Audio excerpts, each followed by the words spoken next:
Hi everyone, मैं हूं आपकी श्रद्धा दीदी एंड वेलकम टू अपना कॉलेज। आज की वीडियो के अंदर हम सॉल्व करने वाले हैं 5 बहुत ही इंटरेस्टिंग सवालों को using hash map and hash set. अब हैशिंग के बारे में ऑलरेडी हम कुछ पढ़ चुके हैं कुछ लेक्चर्स के अंदर।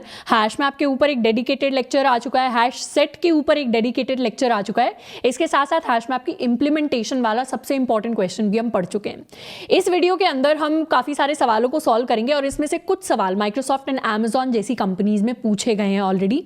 तो शुरुआत करते हैं अपने फर्स्ट क्वेश्चन के साथ। पहला सवाल जिसको हम सॉल्व करने वाले हैं इसका नाम है मेजॉरिटी एलिमेंट और ये बहुत नोन सवाल है जब भी हम हैशिंग की बात करते हैं।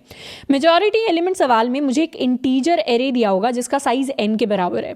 जैसे मुझे यहाँ पर ये एक नम्स नाम का इंटीजर एरे दिया है जिसके अंदर बहुत सारे एलिमेंट्स हैं और इसका size n is equal to 9 के बराबर है। मुझे फाइंड करने हैं वो सारे एलिमेंट्स जो इस एरे में n डिवाइडेड बाई 3 टाइम्स से ज्यादा बार अपीयर करते हैं। मतलब हर एक एलिमेंट की अपनी एक फ्रीक्वेंसी होगी कि वो कितनी बार आता है। फ्रीक्वेंसी कहने का मतलब है उसकी अकरेंस या वो कितनी बार आता है। जैसे 1 की अगर बात करूं, 1 इस पूरे के पूरे एरे में कितनी बार आता है। 1 आता है 1 बार, 2 बार, 3 बार, 4 बार, तो 1 की फ्रीक्वेंसी हो जाएगी 4 के इक्वल। उसके बाद 2 की अगर मैं बात करूं तो 2 कितनी बार आता है। 2 मेरे एरे में सिर्फ 1 बार आता है तो 2 की फ्रीक्वेंसी हो जाएगी 1 के इक्वल। उसके बाद 5 की अगर बात करूं तो 5 मेरे एरे में कितनी बार आता है। 1 बार आया, 2 बार आया, तो 5 की फ्रीक्वेंसी हो जाएगी 2 के इक्वल। तो मैं यहाँ लिख दूंगी 2। तो मुझे ऐसे एलिमेंट्स को प्रिंट करवाना है जिनकी फ्रीक्वेंसी n डिवाइडेड बाई 3 से बड़ी है। यहाँ पर n की वैल्यू है 9 के इक्वल। 9 डिवाइडेड बाई 3 क्या हो जाएगा, 3 के इक्वल। तो इनमें से किसकी फ्रीक्वेंसी 3 से बड़ी है, 3 के इक्वल नहीं, 3 से बड़ी फ्रीक्वेंसी, वो है मेरा ये वाला एलिमेंट यानी मेरा फर्स्ट एलिमेंट, दैट वाज 1। 1 कितनी बार आ रहा है, 1 मेरा 4 बार आ रहा है इस एरे में, तो मेरा मेजॉरिटी एलिमेंट 1 बन जाएगा। इसीलिए इस पर्टिकुलर एरे के लिए मुझे आंसर में प्रिंट करवाना है 1 को। अब जरूरी नहीं है कि एरे के अंदर सिर्फ एक ही मेजॉरिटी एलिमेंट हो, एरे के अंदर मल्टीपल मेजॉरिटी एलिमेंट्स भी हो सकते हैं। जैसे इस सेकंड एरे का हम एग्जांपल लेते हैं। यहाँ पर n की वैल्यू हो जाएगी 2 के इक्वल क्योंकि इसमें 2 ही नंबर्स हैं। तो n डिवाइडेड बाई 3 क्या हो जाएगा, 2 डिवाइडेड बाई 3 को अगर हम जावा में लिखते हैं तो इसकी वैल्यू 0 के इक्वल आती है, यानी 2 डिवाइडेड बाई 3 0 आता है और इसमें रिमाइंडर में 2 चला जाता है, क्वेश्चन में मेरे पास 0 आएगा। नंबर्स की फ्रीक्वेंसी देख लेते हैं। 1 की क्या फ्रीक्वेंसी हुई, 1 की फ्रीक्वेंसी 1 के इक्वल हुई क्योंकि ये 1 बार आता है। 2 की क्या फ्रीक्वेंसी हुई, 2 की फ्रीक्वेंसी भी 1 के इक्वल हुई क्योंकि ये 1 बार आता है। तो यहाँ पर 1 भी ग्रेटर देन 0 है, यहाँ पर ये वाला 1 भी ग्रेटर देन 0। तो क्या मैं कह सकती हूँ कि यहाँ पर 2 मेजॉरिटी एलिमेंट्स हैं, एक मेरा ये 1 हो गया, एक मेरा ये 2 हो गया। इसीलिए मेरे आंसर में मैंने प्रिंट करवाया 2 नंबर्स को। तो इसी तरीके से मुझे कोई भी रैंडम एरे दिया होगा जिसके अंदर काफी सारे इंटीजर्स होंगे और मुझे फाइंड आउट करना है कि उनमें से कौन से इंटीजर्स मेरे मेजॉरिटी एलिमेंट होंगे। मुझे उन इंटीजर्स को प्रिंट करवाना है। अब यहां पर एक छोटी सी चीज तो मुझे ये समझ में आ रही होगी कि मेजॉरिटी एलिमेंट के लिए सवाल के अंदर क्या दिया हुआ है। मेजॉरिटी एलिमेंट के लिए मेरा नंबर कितनी बार अपीयर करना चाहिए। मेरे नंबर का जो अपीयरेंस है, इसको मैं अपीयरेंस कह दूं, इसको मैं अकरेंस कह दूं या इसको मैं फ्रीक्वेंसी कह दूं, तीनों को कहने का एक ही मतलब है। तो इसको सिंप्लिसिटी के लिए फ्रीक्वेंसी कह देते हैं कि मेरे नंबर की जो फ्रीक्वेंसी है, मतलब वो कितनी बार एरे के अंदर आता है, वो greater than n divided by 3 होनी चाहिए। तब जाकर मेरा नंबर क्या होगा, मेरा नंबर एक मेजॉरिटी एलिमेंट बनेगा। अब इस सवाल को सॉल्व करने के लिए, क्योंकि हम हैशिंग पढ़ रहे हैं तो हमें पता ही है कि हमें किस स्ट्रक्चर का यूज करना है, हम हैश मैप का यूज करेंगे। हैश मैप के बारे में ऑलरेडी बेसिक सब कुछ पढ़ाया हुआ है, उसके बेसिक फंक्शंस के बारे में कराया हुआ है और जितने हम यूज करेंगे उनका एक एक बार यूज मैं आपको बता ही दूंगी। हैश मैप को क्रिएट करने से पहले हम समझ लेते हैं कि हैश मैप के अंदर स्टोर क्या कराया जाएगा और हैश मैप को हम यूज क्यों कर रहे हैं। हैश मैप मेरा कुछ इस तरीके से मैं विजुअलाइज करूंगी। हैश मैप के अंदर पेयर स्टोर होते हैं, एक मेरी की आती है, एक मेरी वैल्यू आती है। मेरी की वैल्यू के पेयर्स आते हैं मेरे हैश मैप के अंदर, जिसके अंदर मेरी की एक यूनिक वैल्यू होती है, मतलब की हमेशा यूनिक होनी चाहिए। अब मुझे पता है कि मुझे हर नंबर के लिए क्या स्टोर करवाना है, मुझे हर नंबर के लिए उसकी फ्रीक्वेंसी स्टोर करवानी है। तो या तो मेरे पास नंबर जो है वो मेरी की बन सकता है या फिर मेरी फ्रीक्वेंसी मेरी की बन सकती है, दोनों में से एक ही केस हो सकता है। अब इस सवाल को हैश मैप से नहीं करना होता और नॉर्मली करना होता, तो मैं इसको कैसे करती, मैं इसको ऐसे करती कि मैं एक आउटर लूप लगा देती। For integer i is equal to 0 से लेकर n तक का एक लूप लगा लेते। पहले 1 पर जाते, फिर 3 पर जाते, फिर 2 पर जाते, फिर 5 पर जाते और क्या करते, दोबारा से हर नंबर के लिए एक और लूप लगाते i इज इक्वल टू 0 से लेकर n तक और सारे के सारे नंबर्स को काउंट कर लेते कि उसकी फ्रीक्वेंसी क्या है। यानी सबसे पहले 1 को पिक किया, अब पूरे के पूरे एरे में देख लिया कि 1 की फ्रीक्वेंसी क्या है, तो पूरे के पूरे एरे में देखने के लिए भी एक और सेकंड लूप की मुझे ज़रूरत पड़ेगी। उसके बाद 3 को पिक किया, अब पूरे के पूरे एरे में देख लिया कि 3 की फ्रीक्वेंसी क्या है। फिर 2 को पिक किया, अब पूरे के पूरे एरे में देख लिया कि 2 की फ्रीक्वेंसी क्या है। फिर 5 को पिक किया, अब पूरे के पूरे एरे में देख लिया कि 5 की फ्रीक्वेंसी क्या है। ये जो मेरा प्रोसेस होता, इसमें नेस्टेड लूप यूज़ होता और इसकी टाइम कॉम्प्लेक्सिटी होती n² के इक्वल। हैश मैप्स और हैश सेट के बारे में मैंने ऑलरेडी आपको ये चीज़ बताई हुई है, मैं दोबारा बता रही हूँ कि हैशिंग को यूज़ किया जाता है मोस्टली हमारी प्रोग्रामिंग के अंदर सिंप्लिसिटी बढ़ाने के लिए, प्लस टाइम कॉम्प्लेक्सिटी को और ज़्यादा एफिशिएंट बनाने के लिए। ये जो टाइम कॉम्प्लेक्सिटी n² आ रही है, इसको हैश मैप की हेल्प से हम बिग ऑफ n में कन्वर्ट करना चाहते हैं इन ऑल एवरेज केसेस। तो वो टाइम कॉम्प्लेक्सिटी ऑब्वियसली इस नेस्टेड लूप से बहुत ज़्यादा बेटर होगी, तो इसीलिए हम हैश मैप का इस्तेमाल करेंगे। इस फ्रीक्वेंसी को काउंट करने के लिए एक लूप लगाने की जगह मैं अपना एक डेटा स्ट्रक्चर यूज़ करूंगी हैश मैप नाम का, जिसके अंदर कुछ इंफॉर्मेशन को स्टोर करवा के मैं अपने सवाल को और ज़्यादा ऑप्टिमाइज्ड वे में सॉल्व करने वाली हूं। अब हैश मैप को यूज करने के लिए मुझे डिसाइड करना पड़ेगा कि क्या मेरे मैप के अंदर की बनेगा और क्या मेरे मैप के अंदर वैल्यू बनेगा। मेरे पेयर के अंदर की बनने वाला है मेरा नंबर और वैल्यू बनने वाला है मेरा फ्रीक्वेंसी। 2 केसेस लेते हैं।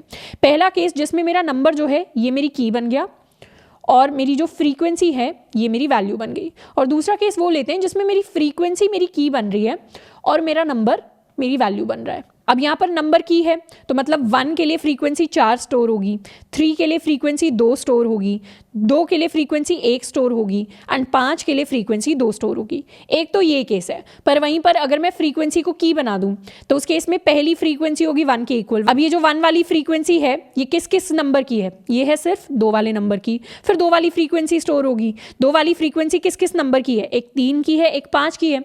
तो यहाँ पर मैं 3 और 5 2 नंबर्स को स्टोर करवाऊंगी। अब 2 नंबर्स को स्टोर करवाने के लिए ये नंबर इंटीजर टाइप का तो हो नहीं सकता, इसको आप एरे लिस्ट टाइप बनाइए, लिंक लिस्ट टाइप बनाइए।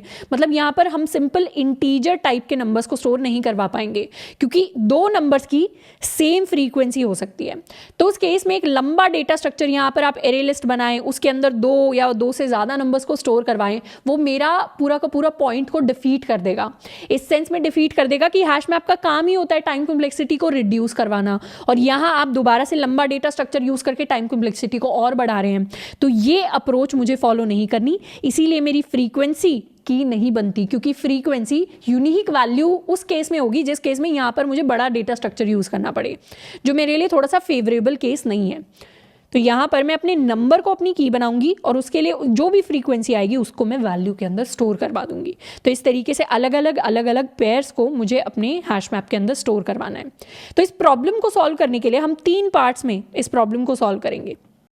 मेरा पहला पार्ट होगा जिसमें मैं क्रिएट करूंगी अपना मैप।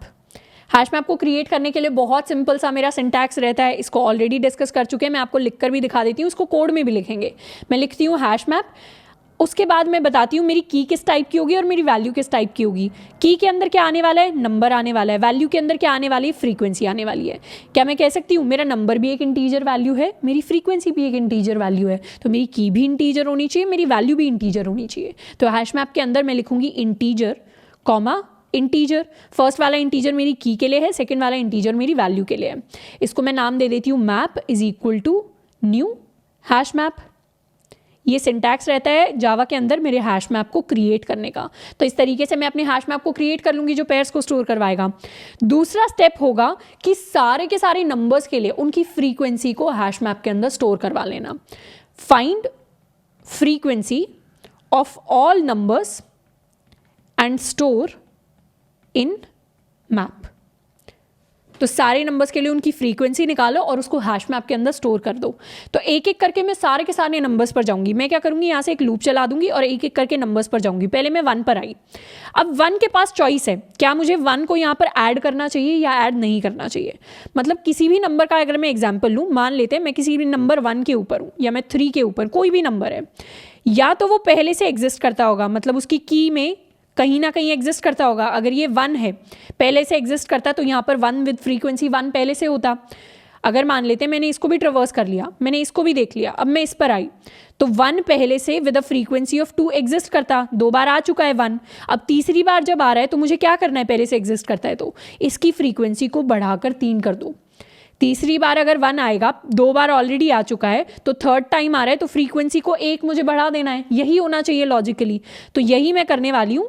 मतलब अगर मेरी की पहले से एग्जिस्ट करती है तो उस केस में क्या करना है, उस केस में सिर्फ अपडेट कर देना है वैल्यू को अपडेट करके क्या करेंगे, पुरानी फ्रीक्वेंसी में ऐड कर देंगे 1 को, तो वो मेरी नई फ्रीक्वेंसी बन जाएगी। और दूसरा केस आता है जब मेरी की एग्जिस्ट नहीं करती, तो की डज नॉट एग्जिस्ट। उस केस में मुझे क्या करना है, उस केस में मुझे नया की वैल्यू पेयर डालना है अपने हैश मैप के अंदर। यानी अगर मैं 1 पर आई, मैंने देखा 1 तो पहले से एग्जिस्ट ही नहीं करता, तो मतलब मैं नया पेयर ऐड कर दूं जिसमें 1 को मैंने ऐड कर दिया विद द फ्रीक्वेंसी ऑफ 1। कितनी बार आया मेरे पास 1? एक ही बार आया, क्योंकि फर्स्ट टाइम आ रहा है, तो इसकी फ्रीक्वेंसी हो जाएगी 1 के इक्वल। तो इस केस में मुझे ऐड कर देना है न्यू पेयर, और यहाँ पर फ्रीक्वेंसी हो जाएगी इसकी 1 के इक्वल। अब एक बार इस पूरे के पूरे एरे पर ट्रवर्स करके एक एक एलिमेंट के लिए इसको सॉल्व करते हैं। जैसे शुरुआत में मेरा पूरा का पूरा हैश मैप खाली होगा। शुरुआत में मैं गई अपने फर्स्ट नंबर 1 पर, 1 के लिए देखा क्या वो पहले से एग्जिस्ट करती है उसकी की। हैश मैप खाली है तो उसकी की एग्जिस्ट ही नहीं करती।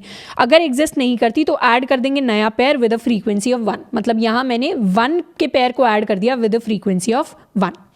इनफैक्ट इसको मैं ऐसे लिख देती हूँ 1 विद अ फ्रीक्वेंसी ऑफ 1। उसके बाद में गई सेकंड नंबर पर। अब 3 के लिए चेक किया, 3 मेरी किसी भी की के अंदर एग्जिस्ट नहीं करता, तो 3 वाले को नए को ऐड कर दिया विद द फ्रीक्वेंसी ऑफ 1, ये भी 1 था। फिर मैं 2 पर गई, 2 भी ऑलरेडी मेरी किसी भी की के अंदर एग्जिस्ट नहीं करता, तो मैंने नए 2 को ऐड कर दिया विद द फ्रीक्वेंसी ऑफ 1। उसके बाद मैं 5 पर गई, 5 भी मेरी किसी भी की के अंदर एग्जिस्ट नहीं करता, तो 5 को मैंने ऐड कर दिया विद द फ्रीक्वेंसी ऑफ 1। उसके बाद मैं 1 पर गई। जैसे ही मैं 1 पर गई, मेरे पास पहली बार ऐसा केस आया जिसमें मेरी की एग्जिस्ट करती है। 1 ऑलरेडी की के अंदर एग्जिस्ट करता है और उसकी फ्रीक्वेंसी 1 के इक्वल है। तो इस केस में क्या करना है, अपडेट कर देनी है वैल्यू यानी फ्रीक्वेंसी को अपडेट कर देना है पुरानी फ्रीक्वेंसी +1। तो 1 + 1 2 के इक्वल हो जाएगा, तो यहाँ फ्रीक्वेंसी अपडेट होकर हो जाएगी 2 के इक्वल। उसके बाद में गई 3 पर, 3 पहले से ही मेरी की के अंदर एग्जिस्ट करता है, तो इसकी फ्रीक्वेंसी को अपडेट कर दो बाय 1। तो इसकी फ्रीक्वेंसी को अपडेट करके मैंने कर दिया है 2।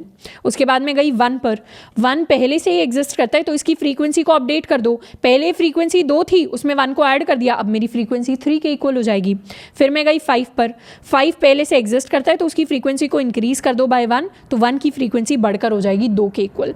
उसके बाद मैं दोबारा 1 पर गई, 1 ऑलरेडी एग्जिस्ट करता है यहाँ पर मेरी कीज के अंदर, तो उसकी फ्रीक्वेंसी को इंक्रीज कर देंगे बाय 1, तो 3 इंक्रीज हो जाएगा 4 के इक्वल।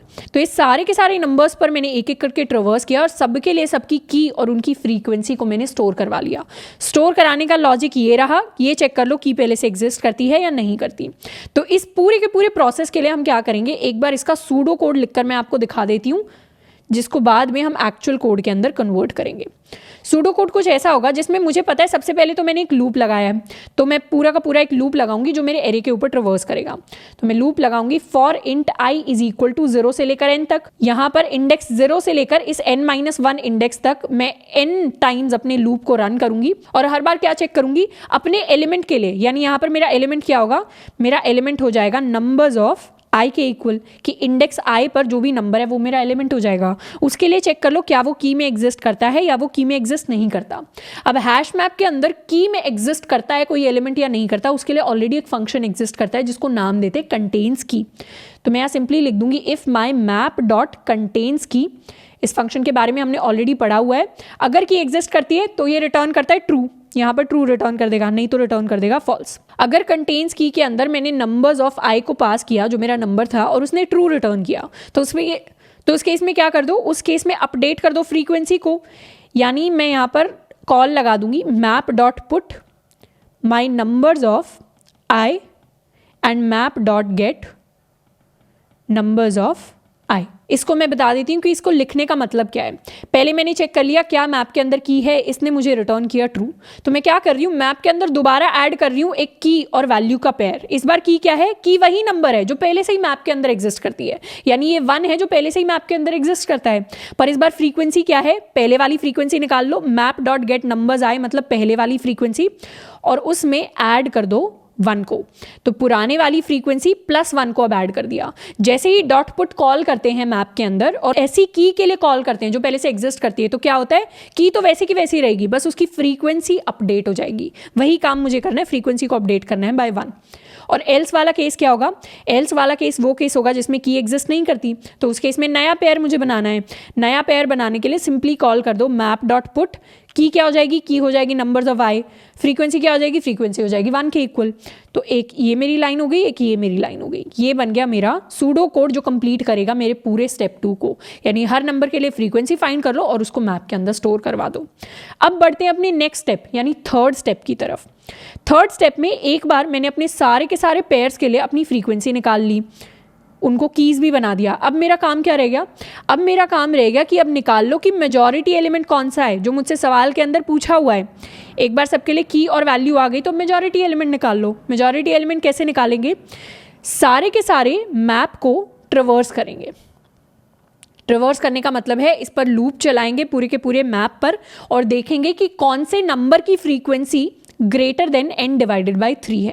सबसे पहले मैं लूप चलाऊंगी तो सबसे पहले हो सकता है, वैसे मैप के अंदर कोई ऑर्डर नहीं होता, सबसे पहले हो सकता है 3 निकले या 5 निकले, पर यहाँ पर फॉर सिंप्लिसिटी मैं पहले 1 लूंगी, 3 लूंगी, 2 लूंगी, 5 लूंगी। जरूरी नहीं है कोड के अंदर पहले 1 ही आए, कोड के अंदर पहले 2 भी आ सकता है, पहले 3 भी आ सकता है, पर वो सेम फ्रीक्वेंसी के साथ आएगा।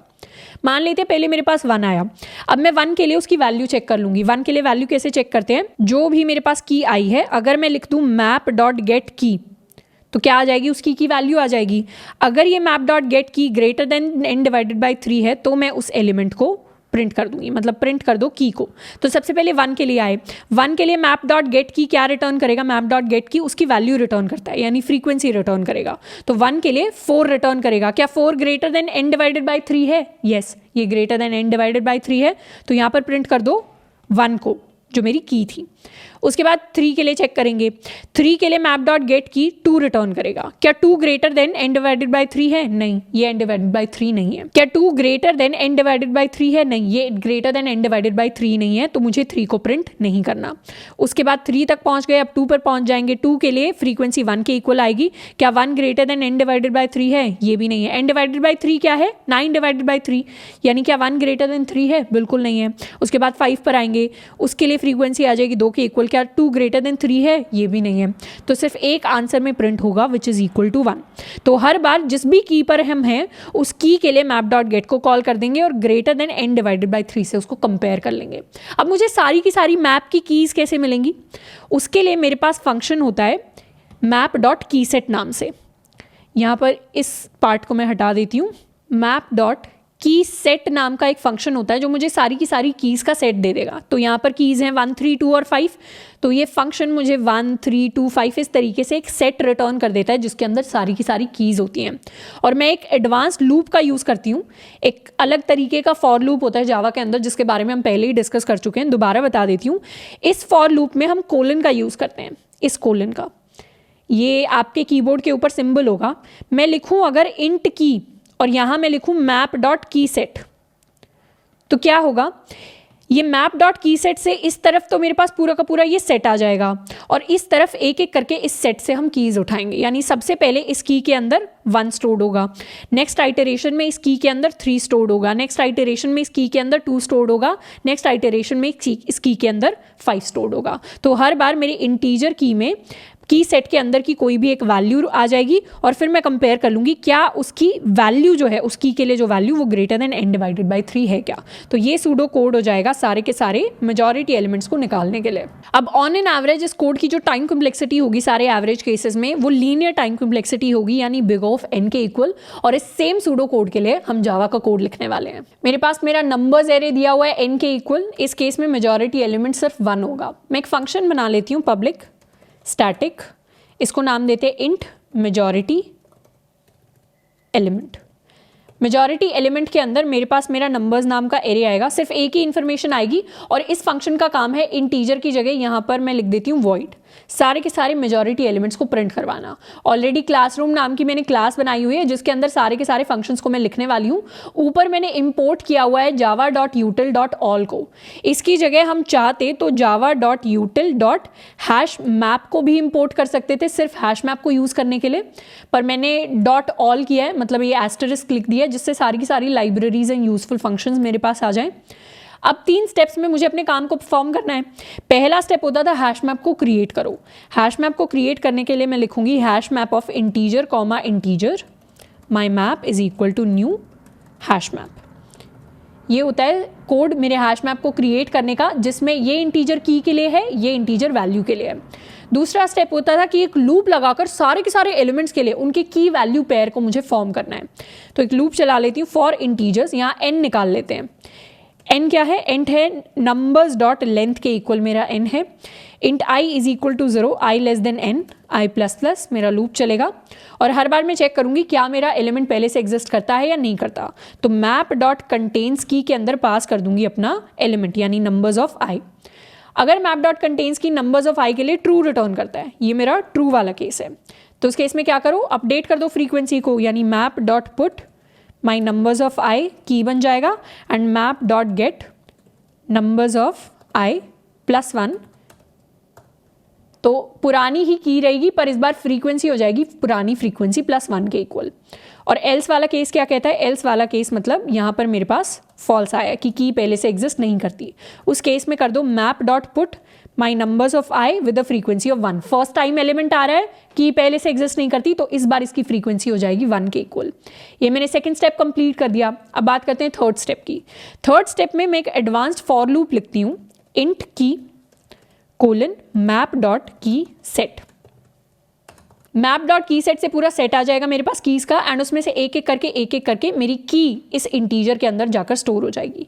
अब मैं चेक कर लूंगी, अगर मैप डॉट गेट की, मैप डॉट गेट की से उसकी फ्रीक्वेंसी मिल जाएगी। अगर इसकी value greater than n divided by 3 है, तो उस केस में प्रिंट कर देना है मुझे अपने की को, कि ये मेरा एक मेजॉरिटी एलिमेंट है। ये हो गया मेरा थर्ड स्टेप। अब इस कोड को मैं सेव करने वाली हूँ और यहाँ पर कॉल लगाऊंगी अपने मेजॉरिटी एलिमेंट को विद माई नंबर्स एरे। इसको कर लेते हैं save and now run. Output में मेरे पास प्रिंट होकर आया है सिर्फ 1। और यहीं पर अगर मेरे एरे के अंदर सिर्फ मेरे पास 1 और 2 होते, तो इस एरे के लिए मेरे पास 1 भी प्रिंट होता एंड 2 भी प्रिंट होता एज माई मेजॉरिटी एलिमेंट। दोबारा रन किया तो इस बार आउटपुट में आया है 1 एंड 2।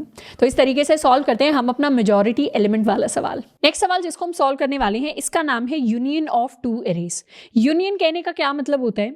यूनियन एक मैथ का कॉन्सेप्ट होता है, जिसमें अगर मैं एक नंबर्स का सेट लूं जिसके अंदर 1 2 3 आ जाए, और मैं दूसरे नंबर का सेट लूं जिसके अंदर 1 4 और 5 आ जाए, तो एक ये सेट ए हो जाएगा मेरे पास, एक ये सेट बी हो जाएगा। ये सेट भी हो सकता है, इसको मैं एरे की तरह भी इमेजिन कर सकती हूँ, 2 एरेज या 2 सेट्स है मेरे पास। तो मैथ के अंदर यूनियन का मतलब होता है कि इन दोनों का कॉम्बिनेशन आ जाए मेरे पास। यूनियन का मतलब एक तरीके से होता है कॉम्बिनेशन, यानी मेरे पास टोटल सेट आ जाए जिसमें इसके भी सारे एलिमेंट्स हो और इसके भी सारे एलिमेंट्स हो, और सारे एलिमेंट्स एक ही बार आते हो। मतलब इस 1 को मैं एक बार लिखूंगी, इस 2 को मैं एक बार लिखूंगी, इस 3 को मैं एक बार लिखूंगी, इस 1 को मैं दोबारा यहां पर नहीं लिखूंगी क्योंकि 1 ऑलरेडी आ चुका है, 4 को मैं यहां पर लिखूंगी, 5 को मैं यहां पर लिखूंगी। तो ये जो मेरा तीसरा सेट बनेगा, ये इन दोनों सेट्स का यूनियन हो जाएगा। यूनियन कहने का मतलब होता है कि दोनों सेट्स का आपने कॉम्बिनेशन ले लिया और हर एक एलिमेंट सिंगल टाइम आएगा, यूनिक टाइम आएगा। ये 1 भी यहां पर एक ही बार आया है और ये वही नंबर है जिसको मैंने दोबारा ऐड नहीं किया। उसी तरीके से यहां तो मैंने सेट्स का यूनियन देख लिया। अगर मैं एरेज का यूनियन देखूं तो इन दोनों एरेज का यूनियन क्या बनेगा? इन दोनों एरेज के यूनियन में क्या ये 7 आएगा? ये 7 आ जाएगा, ये 3 आ जाएगा, ये 9 भी आ जाएगा। उसके बाद 6 आएगा क्या? दोबारा 6 भी आ जाएगा। 3 आएगा क्या? 3 ऑलरेडी आ चुका है, तो हर एलिमेंट एक ही बार आता है, तो 3 को मुझे दोबारा ऐड नहीं करना। क्या 9 आएगा? 9 भी ऑलरेडी आ चुका है, दोबारा ऐड नहीं करना। क्या 2 आएगा? 2 नहीं आया पहले, तो इसको ऐड कर दो। क्या 9 आएगा? 9 ऑलरेडी आ चुका है, तो इसको तीसरी बार ऐड नहीं करना। 4 आएगा क्या? तो 4 भी आएगा। और इस तरीके से ये सारे के सारे एलिमेंट्स का मेरे पास यूनियन आ जाएगा। यूनियन में कितने एलिमेंट्स हो गए? 1 2 3 4 5 6। तो आंसर मुझे देना है 6, यानी मेरे दोनों एरेज के यूनियन के अंदर कितने एलिमेंट्स होने चाहिए, उन एलिमेंट्स का काउंट मुझे प्रिंट करवाना है। कौन कौन से एलिमेंट्स आए? एक मेरे पास 7 आया, एक मेरे पास 3 आया, एक मेरे पास 9 आया, एक मेरे पास 6 आया, एक मेरे पास 2 आया, एंड लास्ट एलिमेंट मेरे पास 4 आया। अब इस सवाल को सॉल्व करने के बहुत सारे तरीके होंगे, जिनमें से एक तरीका ये है कि हम नेस्टेड लूप्स का इस्तेमाल करें। उस केस में हमारी टाइम कॉम्प्लेक्सिटी n² तक चले जाती है। दूसरा तरीका ये होता है कि हम दोनों एरेज को सॉर्ट कर लें, जिस केस में time complexity n log n तक चली जाती है। तो ये जो दोनों तरीके होते हैं, ये ब्रूट फोर्स तरीके होते हैं और इनको हम अभी डिस्कस नहीं करने वाले। हम डिस्कस करेंगे कि कैसे हैश मैप और हैश सेट यानी हैशिंग की फॉर्म में हम इस सवाल को सॉल्व कर सकते हैं। तो सबसे ऑप्टिमाइज तरीका हम डिस्कस करने वाले हैं। अगर मेरे पास 2 एरेज दिए हुए हैं और इनके लिए मुझे इनके यूनियन का साइज निकालना है, तो मैं क्या कर सकती हूँ? मैं इस एरे एंड इस एरे दोनों एरेस के एलिमेंट्स को एक सिंगल सेट के अंदर स्टोर कर सकती हूँ। इसको बिल्कुल बेसिक से समझते हैं। मुझे पता है कि मैथ में या किसी भी जगह कॉन्सेप्ट क्या होता है। अगर मेरे पास सेट ए है और मेरे पास सेट बी है तो दोनों का यूनियन क्या होता है, एक तीसरा सेट होता है जिसके अंदर सारे के सारे यूनिक एलिमेंट स्टोर होंगे। और मेरे मैथ वाला जो सेट होता है वैसा सा ही फंक्शन मेरे जावा वाला सेट परफॉर्म करता है। ये हम ऑलरेडी बात कर चुके हैं। अगर मैंने जावा के अंदर एक हैश सेट बनाया तो हैश सेट का क्या काम होता है, हैश सेट का काम होता है सारे के सारे यूनिक वैल्यूज को स्टोर करके रखना। अगर हैश सेट के अंदर आप सेकेंड टाइम कोई वैल्यू डाल देंगे तो वो दोबारा जाकर स्टोर नहीं होगी, वो स्टोर ही नहीं होगी अगर वो पहले से उसके अंदर स्टोर्ड है। जैसे अगर मैं इस सेट 1 को कंसिडर करूं कि ये मेरा एरे 1 है और सेट बी मेरा एरे 2 है, तो मैं क्या कर सकती हूँ, पहले इसके एलिमेंट्स को अपने हैश सेट के अंदर डाल दूंगी, फिर इसके एलिमेंट्स को अपने हैश सेट के अंदर डाल दूंगी। अगर कोई डुप्लीकेट एलिमेंट डल भी रहा होगा इस वाले हैश सेट के अंदर तो वो दोबारा हैश सेट के अंदर नहीं दिखेगा, क्योंकि हैश सेट में सारे के सारे यूनिक एलिमेंट स्टोर्ड होते हैं। इसको एक बार हल्का सा ड्राई रन करके देखते हैं। सबसे पहले मैं एक लूप चलाऊंगी for int i is equal to 0 से लेकर n1 तक। n1 कह देती हूं मैं इसका साइज है 3 के बराबर, n2 कह देती हूँ मैं इसका साइज है 6 के बराबर। फर्स्ट एरे के लिए लूप चलाया और हर बार एरे का एलिमेंट उठाना है, उसको हैश सेट के अंदर ऐड करना है। तो पहले तो हम किसी हैश सेट को क्रिएट कर लेंगे। हैश सेट को क्रिएट करने का कोड हम ऑलरेडी डिस्कस कर चुके हैं। Hash set of integer values इसके अंदर मुझे स्टोर करानी है, इसको नाम दे देती हूँ set is equal to new hash set.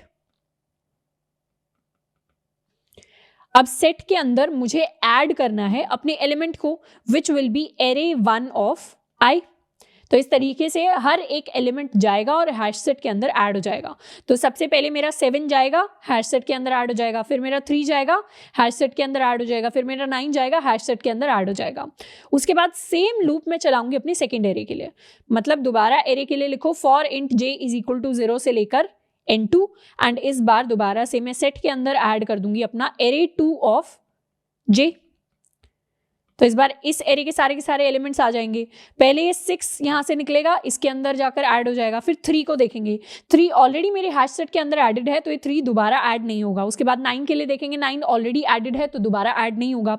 उसके बाद 2 के लिए देखेंगे, 2 ऐड हो जाएगा। फिर 9 के लिए देखेंगे, 9 ऑलरेडी एडेड है। फिर 4 के लिए देखेंगे, 4 भी ऐड हो जाएगा। तो टोटल हैश सेट का जो साइज होगा that size will turn out to be 6। यहां पर लास्ट में मुझे प्रिंट करवा देना है अपने सेट के साइज को, जिसके लिए फंक्शन होता है सेट डॉट साइज के इक्वल। तो मेरे जितने भी यूनियन के सारे एलिमेंट्स होंगे और यूनिक एलिमेंट्स वो मेरे हैश सेट के अंदर आ जाएंगे। और कभी अगर आपके पास ये सवाल भी आता है कि साइज मत प्रिंट करो, सारे के सारे एलिमेंट्स को प्रिंट करो, तो सिंपली क्या करना है, इस सेट पर मुझे लूप लगाना है और इसके अंदर के सारे एलिमेंट्स को मुझे प्रिंट कर देना है, तो वो मेरे यूनियन के एलिमेंट्स हो जाएंगे। तो ये काफी ईजी सवाल है एंड इनफैक्ट अगर मुझे हैश सेट के बेसिक्स में, कोर में उसका यूजेज समझना है या उसकी प्रॉपर्टीज को समझना है तो उसके लिए बिल्कुल आइडियल सवाल है यूनियन के सवाल को करना जब भी हम हैश सेट की बात करते हैं। तो अब इस सूडो कोड के लिए हम कोड लिखने वाले हैं। मेरे पास मेन फंक्शन दिया हुआ है मेरी क्लासरूम क्लास के अंदर। मैंने ऑलरेडी java.util.all सारी लाइब्रेरीज को इंपोर्ट कर रखा है। यहाँ पर ये मेरा एरे 1 है, ये मेरा एरे 2 है। मैं एक फंक्शन बनाने वाली हूँ पब्लिक स्टैटिक इंट यूनियन नाम से। यूनियन के अंदर एक मेरे पास एरे 1 आएगा, एक मेरे पास मेरा एरे 2 आएगा। अब इस फंक्शन से मुझे रिटर्न करना है दोनों की यूनियन का साइज। तो सबसे पहले तो मैं अपने हैश सेट को क्रिएट कर लेती हूँ। It will be a hash set of integer. Hash set of integer के अंदर मैं इसको नाम दे देती हूँ set is equal to new hash set. अब पहला लूप लगा देंगे अपने एरे 1 के लिए। Integer i is equal to 0 से एरे 1 डॉट लेंथ तक जाएगा मेरा लूप, हर बार i प्लस प्लस। सेट के अंदर ऐड कर दूंगी मैं अपना एरे 1 ऑफ i को।